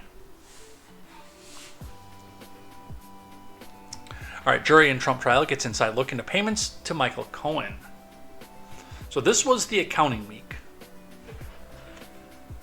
Jurors in the criminal trial in New York heard testimony Monday about how the business records at the center of the case were crafted, with attorneys questioning two Trump Organization employees about their involvement with payments to Michael Cohen. Prosecutors say the funds, $35,000 a month, were meant to reimburse Cohen for the $130,000 he paid Stormy Daniels before the 2016 election, plus a bonus and enough money to cover taxes in exchange. Daniels agreed to remain quiet about an alleged sexual encounter with Trump from years earlier, which he denies. Two witnesses involved in the payments told jurors Monday how they were handled internally. Jeffrey McConney, the longtime controller for the Trump Organization, recalled how the chief financial officer of the company directed him to pay Cohen in monthly installments beginning on February 2017. At first, the checks were issued from a trust that was set up to manage Trump's assets while he was in office. They eventually came from Trump's personal account, a change that meant his signature was required. Deborah Tarasoff, an accountant with the Trump Organization, told jurors about how she handled invoices from Cohen and got the checks signed. We would send them to the White House for him to sign, Tarasoff said, referring to Trump. The payments were documented in ledger entries. Again, these are all misdemeanors and would be past the statute of limitations, except they are bumped up to felonies based on the fact that they were used in the commission of another crime, campaign finance violation, which Donald Trump is not charged with.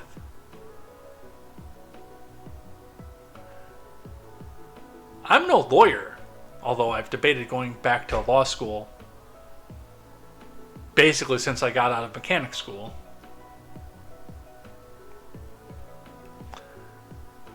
But even I know that if you're going to try to connect and upgrade things to felonies because they're covering up for the commission of another crime, you should at least charge for the other crime. From the Associated Press, Hope Hicks recounts fear in 2016 campaign over impact of Access Hollywood tape, which was supposed to be inadmissible, by the way. They changed that at the last second. From Michael Sisak, Jake Offenhartz, Philip Marcello, and Alana Durkin-Richer. It took me longer to read those names, and it's going to take me to read as much of this article as I want. I don't care for New York. That's correct. I'm a Red Sox fan. I'm told that fans who live in that city are all evil by virtue of the region of the country that they live in.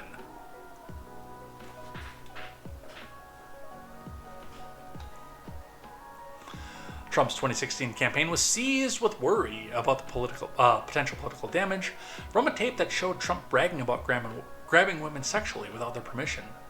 Hope Hicks testified Friday at the hush money trial. Hicks, a former White House official, was compelled to testify by persecutors who are hoping her remarks bolster their argument that the uproar over the Access Hollywood tape hastened Trump's then lawyer to pay off porn actress Stormy Daniels to bury a negative story that could imperil his 2016 bid. Once one of the closest confidants, Hicks provided a window into the chaotic fallout over the tape's release just days before a crucial debate.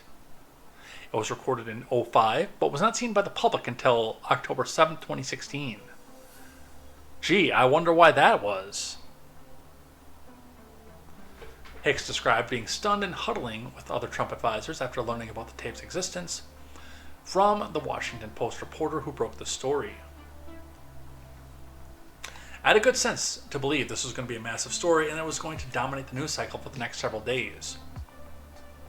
Yeah, they tried, it just didn't catch on. This was a damaging development. Next story.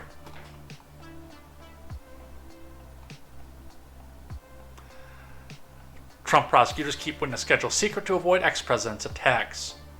Well, that's against the law. From Kevin Breuninger. Trump's persecutors are keeping their witness schedule secret in order to stop the former president from targeting upcoming witnesses. In his New York criminal hush money trial, they said on Monday. Well, you see, the defense is supposed to have access to all this information so they can appropriately prepare a cross.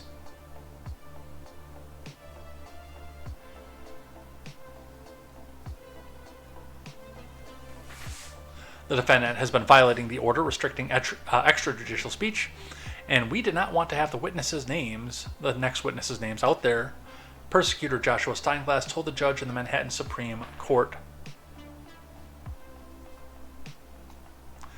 To avoid the names being out there, the prosecution is notifying the defense attorneys who the next witnesses are 1 day before they're called to testify, Steinglass said.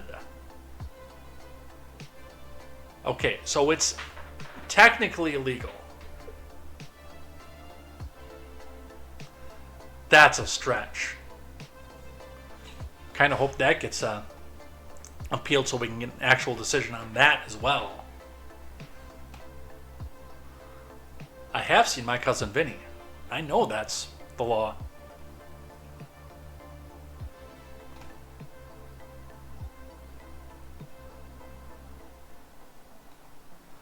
All right. Politico, forget the sex. Never. Check out those titillating invoices at the Trump hush money trial. From Josh Gerstein and Kyle Cheney. Can the sex-infused criminal trial of former U.S. president who may be on the cusp of being jailed for contempt be boring? Prosecutors on Monday made their best efforts to prove it is possible. For hour after hour, jurors at Trump's hush money trial were treated to a monotonous display of checks, accounting ledgers, and bank statements. The narrators on this soporific journey were also far from electric. 2 longtime Trump Organization employees in charge of recording expenses and routing them for payment. The documentary grunt work, however, was for a potentially crucial purpose. Prosecutors appear to be trying to check all the boxes that constitute the elements of the 34 felony charges Trump is facing, all of which turn on the technical intricacies of New York's business record-keeping laws. Jurors did see Trump's Sharpie-crafted signature on several $35,000 checks that were drawn from Trump's personal bank account and sent to Michael Cohen in 2017. Well, that's not a campaign finance violation then, because that's out of his pocket. Prosecutors hope jurors will conclude that Trump was personally involved in Cohen's arrangement of hush money to keep porn star Stormy Daniels quiet about her alleged sexual encounter with Trump. Yeah, I mean, this is going to be the same thing as the Clinton impeachment trial all over again. And what I mean by that is, like what we saw with the Hope Hicks testimony about the Access Hollywood tape. What we've seen talked about with Stormy Daniels being in, and the fact that Stormy is supposed to testify at some point in this, is that the media wants to make this all about the sex. The sex, the sex, the sex, the sex. This is a very dry and boring accounting trial.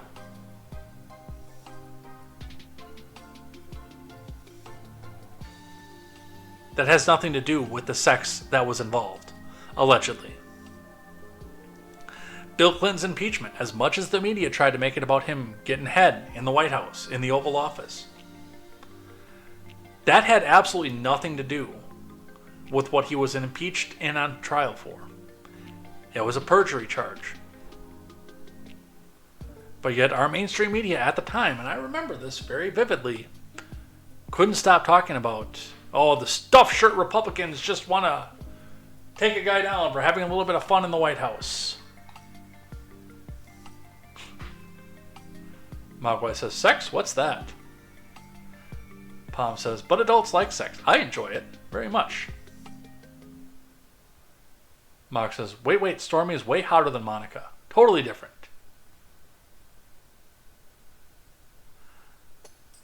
I would say there's probably an objective difference.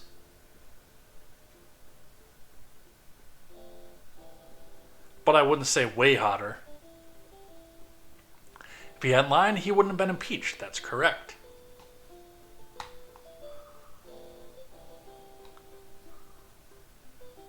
So, I mean, this is going to be, again, mostly accounting out of everything else.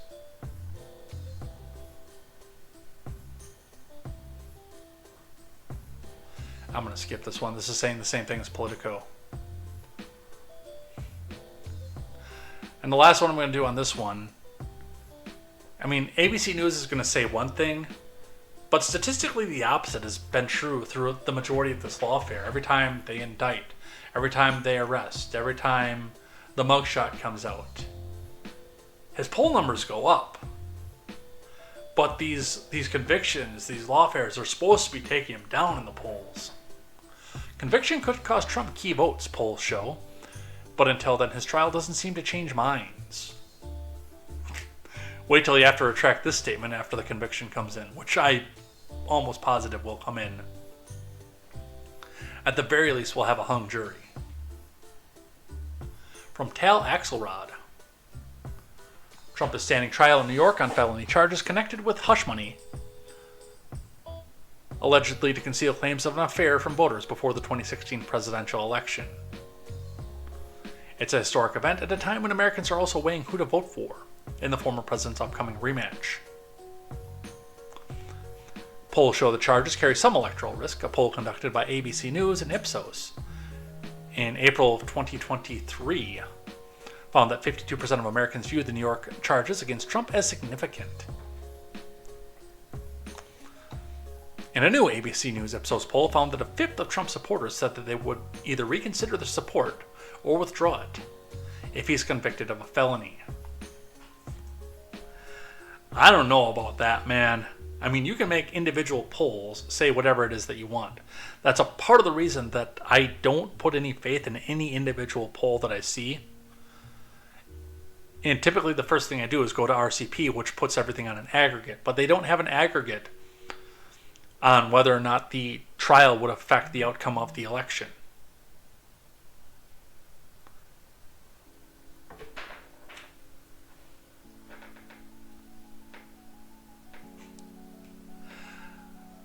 Magwai says, a guy named Newt was leading the charge against Clinton. If you're named Newt, you will probably hate sex. Yeah. And Magwai is following up on my religious conviction statement from earlier. The Church of Trump would gain followers if convicted. Just saying. Yes, it would. Alright, let's do a brief stint. I'm going to skip the Queller stuff, but let's do a brief stint in the classified documents case. The other one up here, we're going to run a little bit long here tonight, but we'll get through this and we'll do things I like and things that I hate.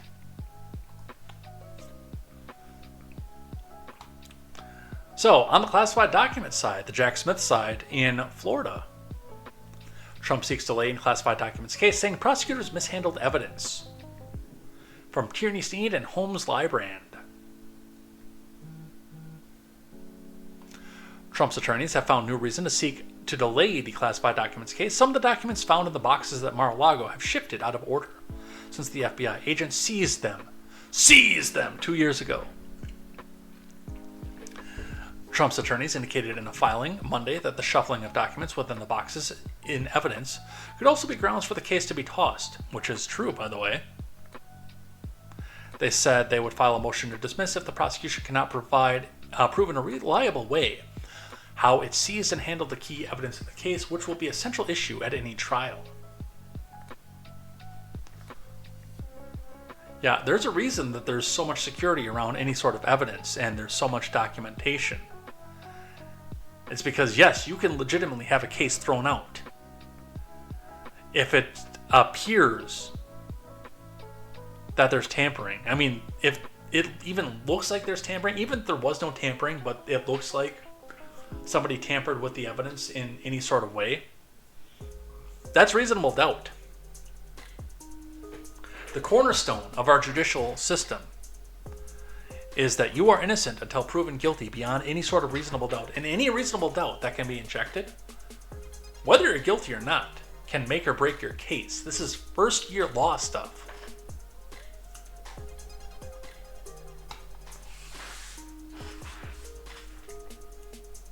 In a brief order, Monday, federal judge Eileen Cannon paused the deadline on the defendants faced this week for certain pretrial disclosures and said there would be a follow-up order resetting pretrial deadlines and hearings. The order did not provide any further explanation. Special counsel Jack Smith's office acknowledged in a recent court filing that in at least some of the boxes obtained in the Mar-a-Lago search, the documents are now in a different order within each box when the Justice Department first took custody of the boxes. Trump and counsel are deeply troubled to be learning of these facts approximately 11 months after the charges were filed. Trump's attorneys wrote in the filing, the disclosures by Smith's office raise question about the investigation and the handling of evidence that must be addressed before the matter proceeds. So this one very well could be all over.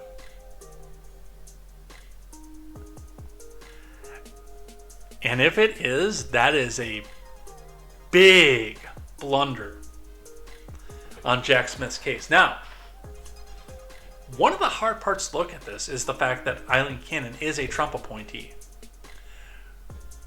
which means even in the face of a glaring reasonable doubt, it is going to be insanely hard for her to just dismiss something outright. Even if in any other trial in the world,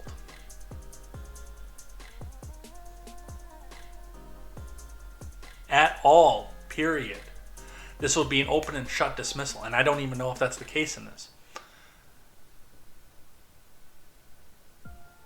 There are not very many instances in history where the judge was appointed by the accused. I'm not 100% sure why this is allowed to go on. But on the other side of it, the judge in the other trial, the one in DC, was appointed by, I believe, was an Obama appointee.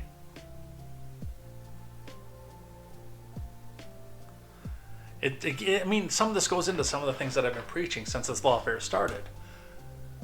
We're in a situation where there's really no way to have any sort of neutral party in any of this, or at least where half the country would accept the neutrality of anybody, even going back to Bush Clinton appointees, some of whom are still sitting on the bench. So there are a few things that are going on with this right now we will continue to watch.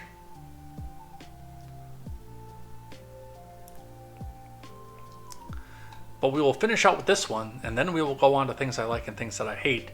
Because, I mean, the seriousness of this, and again, while I don't think that it would ever happen,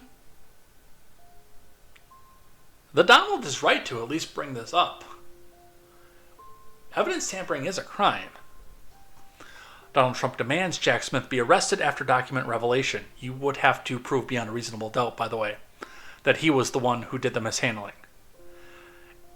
I don't know that that would be the case. He would probably, even if he was the one that was doing it, he'd probably throw a law clerk under the bus.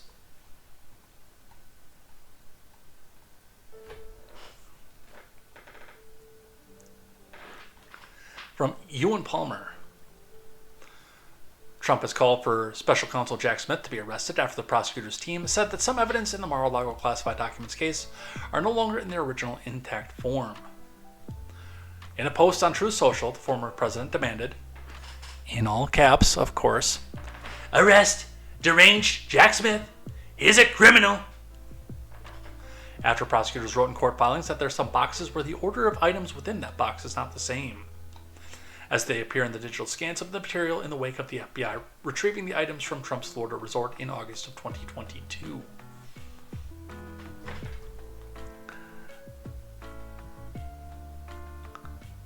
Smith's office admitted that this is inconsistent with what the government previously told the courts when they said that the only changes were some classified documents had been removed and placeholders put in the documents.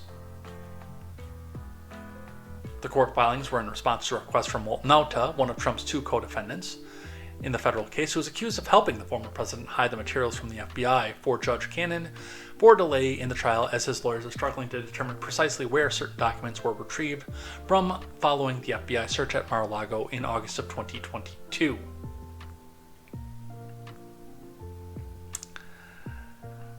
So, and this is one of the hard parts, even if Jack Smith himself was not the person who mishandled the documents. Do we know who did? And because this is in centrality a trial about the handling of classified documents, do we know that the person who did shuffle them out of place and out of order had the clearance to see them? Because that's going to be a bigger problem. And I don't even care about what's in the documents, whether it is some sort of, quote, nuclear secret, or if it's Melania's chicken Kiev recipe, which in and of itself is probably classified because we classify way too much shit in this country for a government that was supposed to be of, by, and for the people.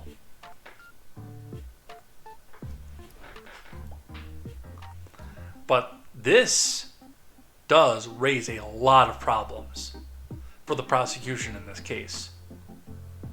Palm is out right before we get into things that I like and things that I hate. So, we are going to, at this point, finish off with the news for the night, and we're going to move into our closing, things I like and things that I hate. But before that, as we always do over here on Contemporary, me being the Trekkie that I am, and the capitalist that I am, of course, it's time for the rules of acquisition. Every week, we go through this extensive list of the rules of acquisition for the Ferengi race, who view capitalism as the core tenet of their religion. If you follow these rules to the end of your life and you are Ferengi, you are supposed to go to the divine treasury at the end of life with the credit that you gain from keeping these and be able to bid on a new life. Every week we go through one of these rules, and we will start from the top as requested by Dual Helix.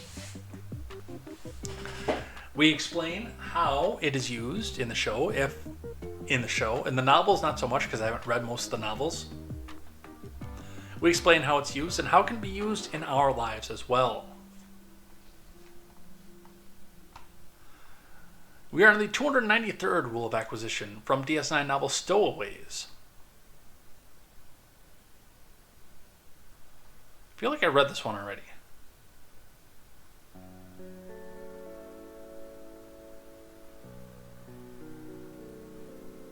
I did read this one already. No, we did the 293rd last week.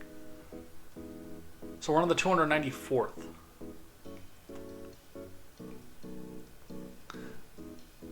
I'm pretty sure we did that one too. I'm all kinds of screwed up right now. Because I remember talking about a bargain usually isn't. That means we are on the 299th. Yeah, I do this professionally, I promise. The 299th rule of acquisition, the second to last one. And then we will get to the last one next week, and we will start over from the top in 2 weeks. The 299th rule of acquisition. Whenever you exploit someone, it never hurts to thank them. That way it's easier to exploit them the next time. Well, I mean, that's basic customer service, whether you're exploiting or whether you're actually trying to continue a business deal. A smile and a thank you goes a long way anywhere in business. You should always be polite to your customers, no matter how reputable your business practices are. In fact, if you're being unreputable, you should be more polite to them. Not syrupy sweet and not fake, but be more polite to them. It's the least you can do after screwing them over. So, yes, this one's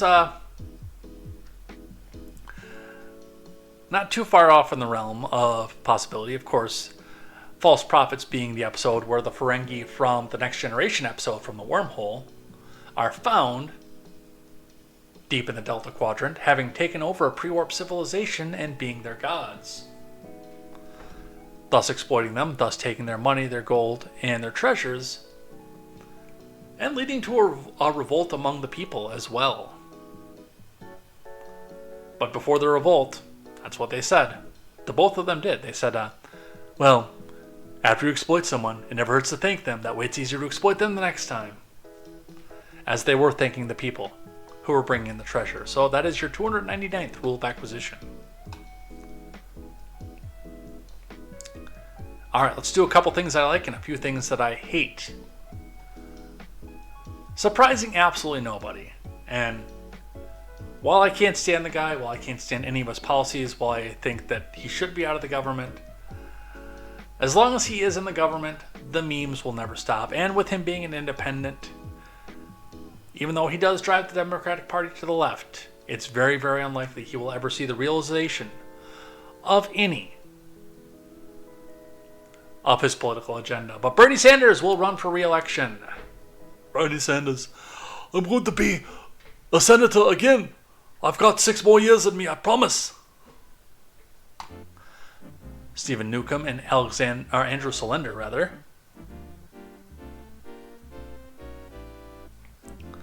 Bernie Sanders, the 82-year-old progressive icon, announced on Monday he will run for re-election. Sanders will continue to be a top progressive voice on Capitol Hill as Congress confronts its massive policy battles over taxes and navigates social unrest over the Israel-Hamas war. Yeah, none of this here is why this matters. Why it matters should be 2 words. The memes. I welcome Bernie Sanders back into the Senate, because we can make fun of him for another 6 years until he lays down and fucking croaks. Whichever comes first.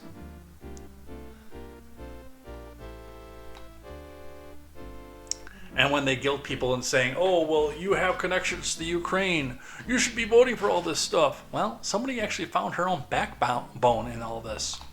From the Associated Press, this congresswoman was born and raised in Ukraine. She just voted against aid for her homeland. Again, because we really can't afford it at this point. Isabella Volmert reporting. U.S. Rep. Victoria Spartz, the first and only Ukrainian board member of Congress, emerged early on as a natural advocate for supporting her native country in its war with Russia. But when $61 billion in additional support for the war effort came up for a vote in the House recently, she voted against it. Instead, she called for better oversight on the U.S. funds and opposed giving blank checks to the Ukrainian cause. She says U.S. border security should have a bigger priority based. That puts her more in line with conservative House Republicans and more notably with voters in her deeply conservative Central Indiana congressional district. Is she... It doesn't give me a party for her, but we can figure that one out pretty quick. Because the first thing that should come up when we look up this woman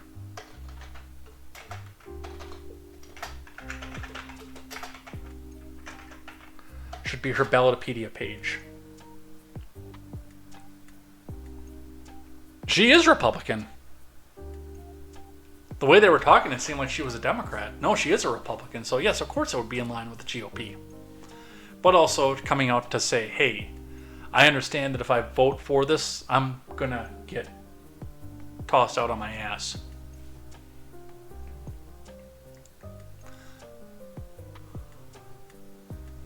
She's locked in a tough re-election fight in the May 7th GOP primary, made all the more complicated by her public announcement more than a year ago she wouldn't seek another term, a decision she later reversed. Regardless, that's based as hell. Things I like here. Trump accused Democrats of running a Gestapo administration. Again, where's the lie? Daniel Chayton reporting for the Daily Wire. No audio or video of this, so we're just going to have to take Daniel's word for this. Former President Trump compared the Biden admin and its allies to the Nazi regime's secret police while speaking to donors at a private event at his Mar-a-Lago club in Florida over the weekend where he appeared on stage with potential running mates and other supporters. The New York Times, a former newspaper, and the Washington Post, where democracy goes to die in darkness, said they obtained audio of the remarks in which Trump claimed Democrats led by President Biden are coordinating with various federal and state level indictments he is fighting against while running another campaign for the White House in this year's election. These people are running a Gestapo administration, Trump said, and it's the only thing that they have, and it's the only thing they're going to win, in their opinion. It's actually killing them, but it doesn't bother me. Now, we don't have a recording of this, we don't have a release of this, so my first question is did he actually say this? And I'm going to say, I don't know. I don't have any evidence that he actually did. But if he did, my next question is, where the fuck is the lie? I'm 50-50 on whether he actually said it. I'm 50-50 on whether he knows what a Gestapo is, to be completely clear. But if he did, where is he wrong?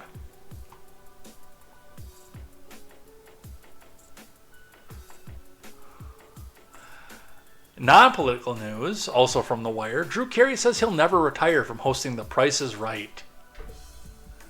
Man, that dude is starting to look rough, too. I remember he lost a bunch of weight when he first started doing The Price is Right, but it looks like he's starting to put some of it back on. Big beard, of course, he's growing his hair out. Far cry from the spiky Dilbert hair and the glasses, and, still the chunky dude that was on the Drew Carey show. Did you know you can't find that anywhere on streaming services? You can only get the first season on Amazon Video. Which is lame, because I actually kind of want to go and see that. TV host Drew Carey said he's not ever going to retire from hosting The Price is Right. The 65-year-old comedian, he's the same age as my dad, took over the role in 2007 after longtime host Bob Barker retired from the gig. Carey says there's no chance he'll follow in his predecessor's footsteps. I'm not going anywhere, Carey told Entertainment Tonight's Kevin Frazier at the CBS Fall Schedule celebration. I do wish he would go back and do another iteration of Whose Line, though. I'm going to be completely honest about that. He was hilarious in that. I think Bob made a mistake by retiring. I'm not going to make the same mistake. As long as my heart is ticking and they want me to be on the show, I think I'm going to do The Price is Right. I just love it. I think it was made for it, Carey added. Despite not agreeing with Barker's decision to retire, he did admit to learning a lot from the longtime Price is Right host. Barker passed in 2023 at the age of 99. So, I don't have network television anymore. I've not seen The Price is Right. I think I've seen a couple of game clips since Carey took over. From what I understand, he's actually pretty good about it, though, so good on him. Absolutely.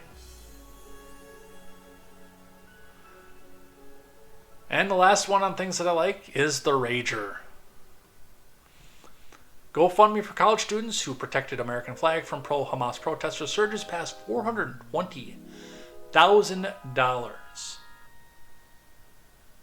From Ryan Saavedra.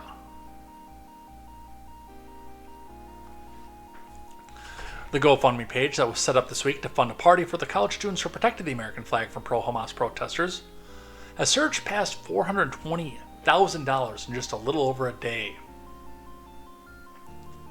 In what became an instantly iconic photo that was viewed across social media tens of millions of times, a group of young men from the UNC Chapel Hill chapter of Pi Kappa Phi could be seen holding a large flag, preventing it from touching the ground.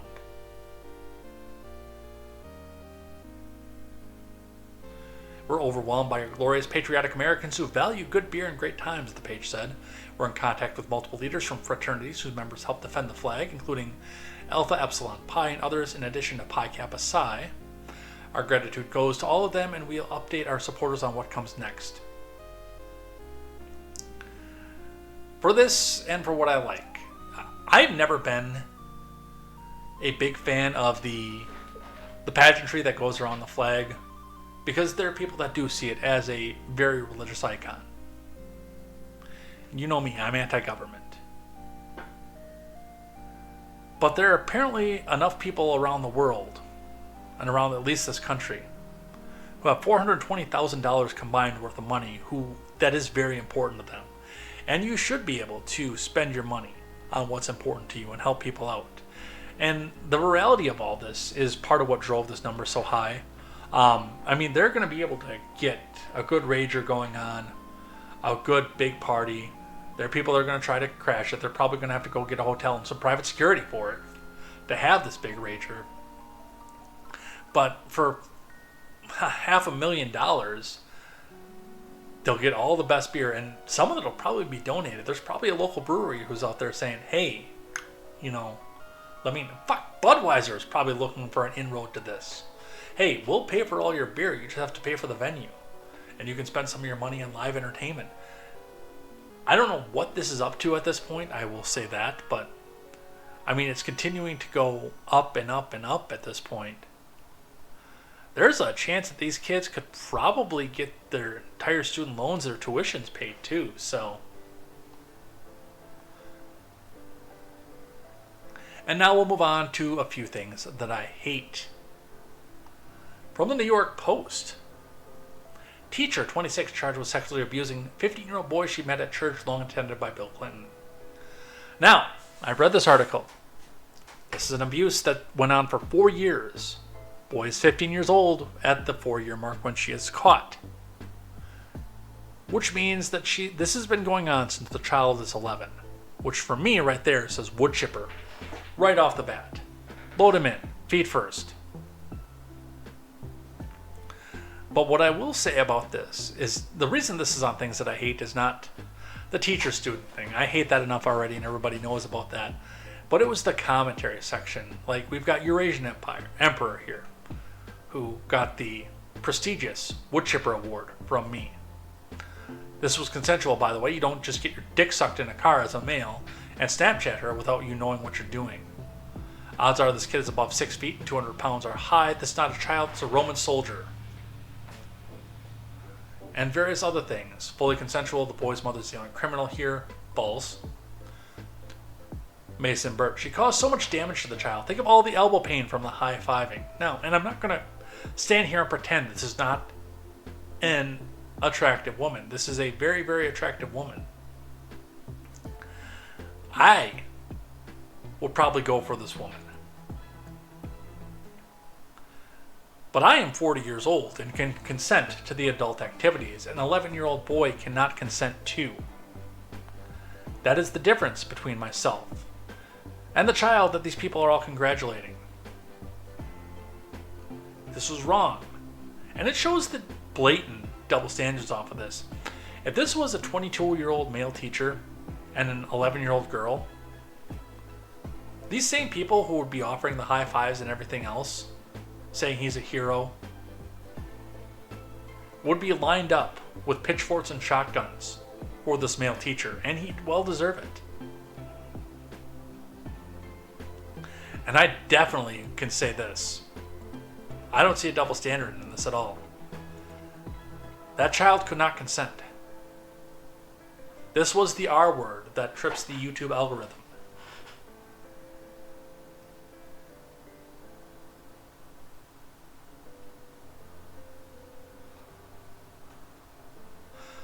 Other things that I hate. Mark Hamill. Luke Skywalker. The rebel leader who has now joined the Empire. Mark Hamill crashes White House press briefing to gush about how much he loves Biden. From Virginia Kruta. Oh wait, there's video.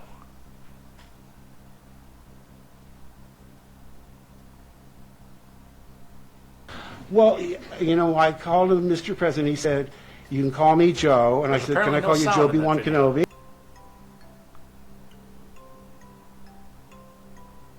Let's try this one instead. Oh my goodness, I wonder why. Good afternoon, everybody. Happy Friday. Don't say things don't get exciting in here sometimes. There's no introduction This was so that really staged. is needed here. I have a special guest, as you can see. Mark Hamill has decided to join us on this wonderful Friday, and I am really excited to turn it over to Mr. Hamill. Here we go. Okay, how many of you had Mark Hamill will lead the press briefing on your bingo card? Hands? Yeah, me either. And look, I just got to meet the president. He gave me these aviator glasses. I'm telling you.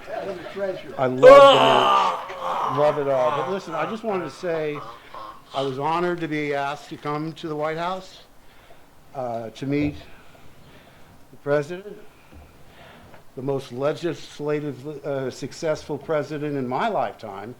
And, you know, I don't have to go through the list, the bipartisan infrastructure law, the PACT Act, the CHIPS Act, all of that, inflation, 15 million jobs. Look, it's all good. I mean, I was really thrilled to meet the entire staff because, you know, it's not just one person. It's like a composite endeavor. And all these people, my goodness, you know, I mean, I have no idea. I had no idea just what went into what is on his plate on a daily basis. So that's pretty much it. I'm open to questions, although no Star Wars questions, please. But I want to say once again how grateful I am, and it just shows you that one person can be so influential and so positive in our lives. And yeah, I can't listen to that anymore. That was my limit on that one. Man accused of kicking bison at Yellowstone, injured by animal, and then arrested on alcohol charges. I only put this on the things that I like side because he kicked a bison. But he did get what he deserved. A man who kicked a bison in the leg and was injured by the bison in Yellowstone, according to park officials, making the first time such a visitor was injured by one of the iconic animals in the park this year. Well, fuck around and find out, you fuckwit.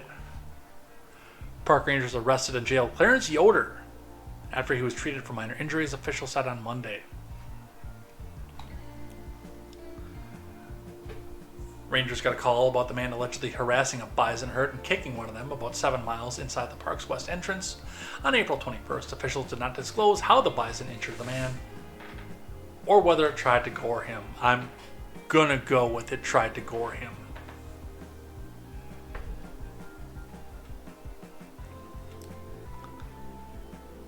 Park officials didn't describe Yoder's injuries from the bison. He was charged with being under the influence of alcohol, disorderly conduct, and approaching and disturbing wildlife.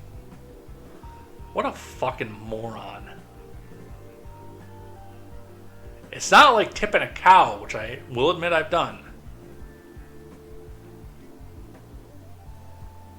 Because cows have those things taken off of them. It's bigger than you. It will make you hurt.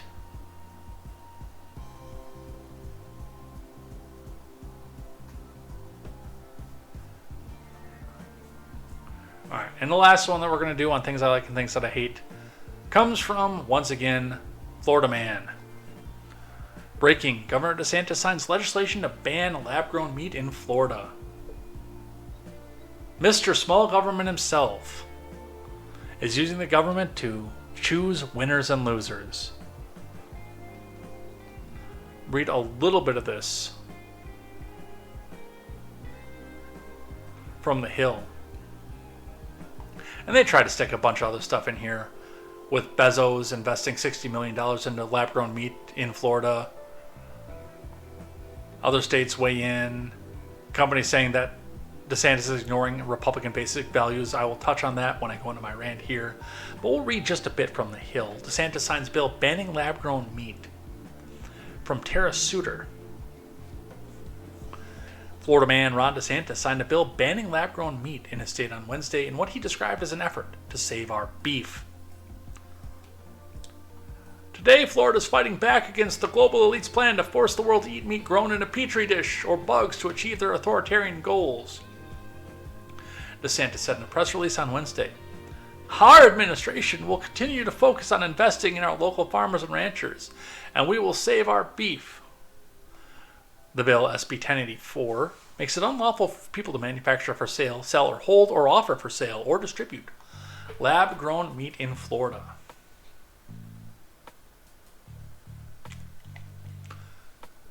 Florida's taking a tremendous step in the right direction by signing the first in the nation legislation banning lab-grown meat, Florida Commissioner of Agriculture Wilton Sampson said in a press release. Now, I am not a fan of lab-grown meat, without having even tried it. I've been trying to eat more natural foods and eat fewer processed foods. I fail a little bit here and there, but try to eat more of what's real and what's healthier for me. I mean, lab-grown meat in and of itself is nothing but processed food. It is technically food. When I commented on some of this, some progressive over on X came out and said, "Oh, how is it not real food?"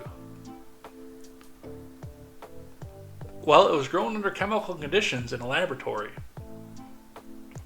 in a way that's unnatural. Yes, technically it's food. It has amino acids, proteins, the building blocks of life inside of it. I understand all that. Part of this goes into the ethical violation for me of playing God, and part of it goes into the fact of I can't really track what goes into the meat. Whereas with the filet steak that I'm going to eat later on, it came off the side of a cow, and I know it came off the side of a cow.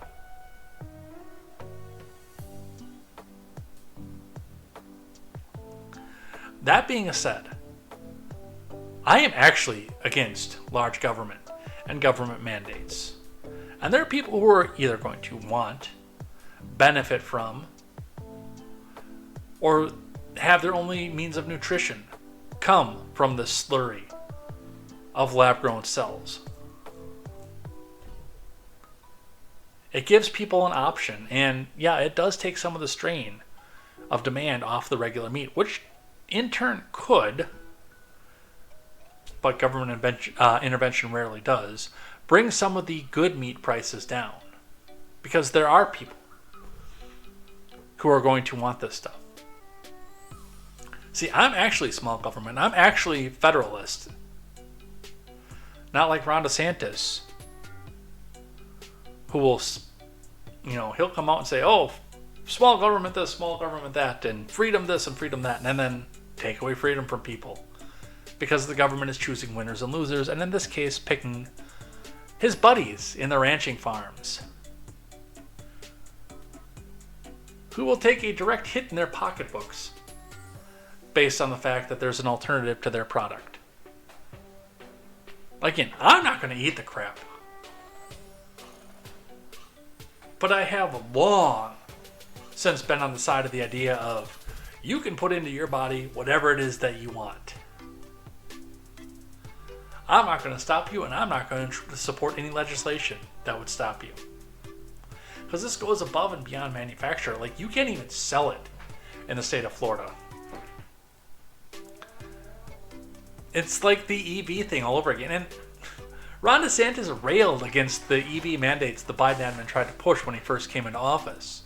And now, of course, the mainstream media is trying to hide those EV mandates and say, oh, it was always about the freedom of choice. We were never going to force you to give up your ICE engine. Bullshit. And DeSantis railed against the admin's attempts to end the ICE engine and force you into an electric vehicle. But he's A-okay with this because he's a hypocrite. I can't stand Ron DeSantis. And none of the Ron bros, legitimate or paid, are ever going to change my mind on that because he does shit like this.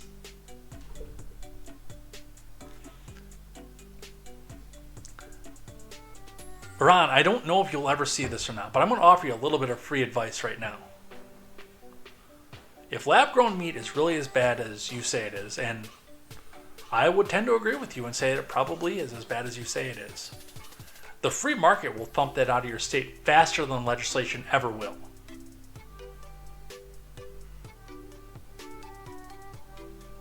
Just look at what's happening with the F-150 Lightning. Ford can't give that piece of shit away, no matter how many subsidies they put on the thing.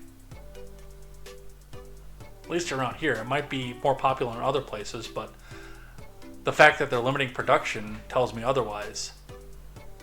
The free market drummed that piece of crap out of the market faster than any government ban and mandate ever could. And I've got this big feeling that a lot of people in Florida, if offered the choice, are going to pick the real meat.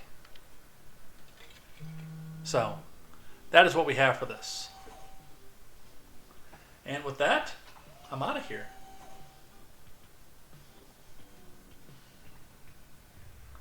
Well, that was fun. Took a little bit longer than I thought it was going to, but we'll have a 2.5 coming up for the audio platform. So, and I do hope, by the way, even if you guys were here for this, it does help me, especially if you're on Apple Podcasts. If you go in and download the episode, even if you don't listen to it because you were here live, or you would rather watch the video because you can see the news up on the screen or the pictures or what I'm talking about, it really helps me out if you download it and delete it back off, because it still counts for me. Or if you start listening to it on Spotify, it counts for me. That shit really helps me out. And that'll be up on Podbean yet tonight. It'll probably hit Spotify about midnight tonight. And, of course, the live stream you're seeing here will be set to private, and a new, fresh upload will be put up, ready to go by morning. So that'll be fun. Thanks again for watching. Let's throw some outro music up and let's get out of here for the night. It's 8:30 already. I'm going to play the Switch, I think. I'm going to play the old N64 games that I've been playing. I've been playing the shit out of Mario Kart 64. I don't have Mario Kart 8 yet, but I've been playing the absolute ever-loving fuck out of Mario Kart 64. Alright, outro music. Stop getting distracted. Whew! Well, thanks everybody for a great stream. It's been a fantastic time. Got a lot of stuff done, got some good conversation, got back up to 100 chats in the live chat, thanks in part to Pomnuria, Mogwai, and Yujin Vaughn over on the Twitch side. Thank you guys for that. We will be back here. I'll be back here tomorrow for our regular Diablo 2 stream. We'll be going into the palace for Loot Ghislaine. That'll be a fun time, and we might actually finish off Act 2 tomorrow. It's going quick. They're getting knocked down real quick. In fact, I've actually got to start testing the dock and the docking station with the capture card to see if the capture card is the weak point, or if it was just that HDMI cable, so we can get started with Mario RPG Remake as soon as we're done with Diablo 3, which is going to happen pretty quick. So we'll be doing that coming up here tomorrow. Barring any sort of me staying late for work, we will be back for Fallout Friday this week as well. I know I've missed 2 weeks in a row. I'm probably not even going to know what's going on in Fallout because we've been away from it for 2 entire weeks, but I want to get back into that, finish off Point Lookout, and get more into the main quest as well. We're on the last DLC right now, so we'll do that. We'll have some fun with that. We'll go find Sean, of course, and I will start testing my mods over on Fallout New Vegas to see if we can go back into that. Thanks again. Take care. Have a good night. If you're on Twitch, stick around. We're going to go find somebody to raid, and we will see you here next time for Contemporary. Thank you. Good night. Go hug your family. Get some rest. And until next week, I am Jay Edgar, and this is Contemporary. Take care.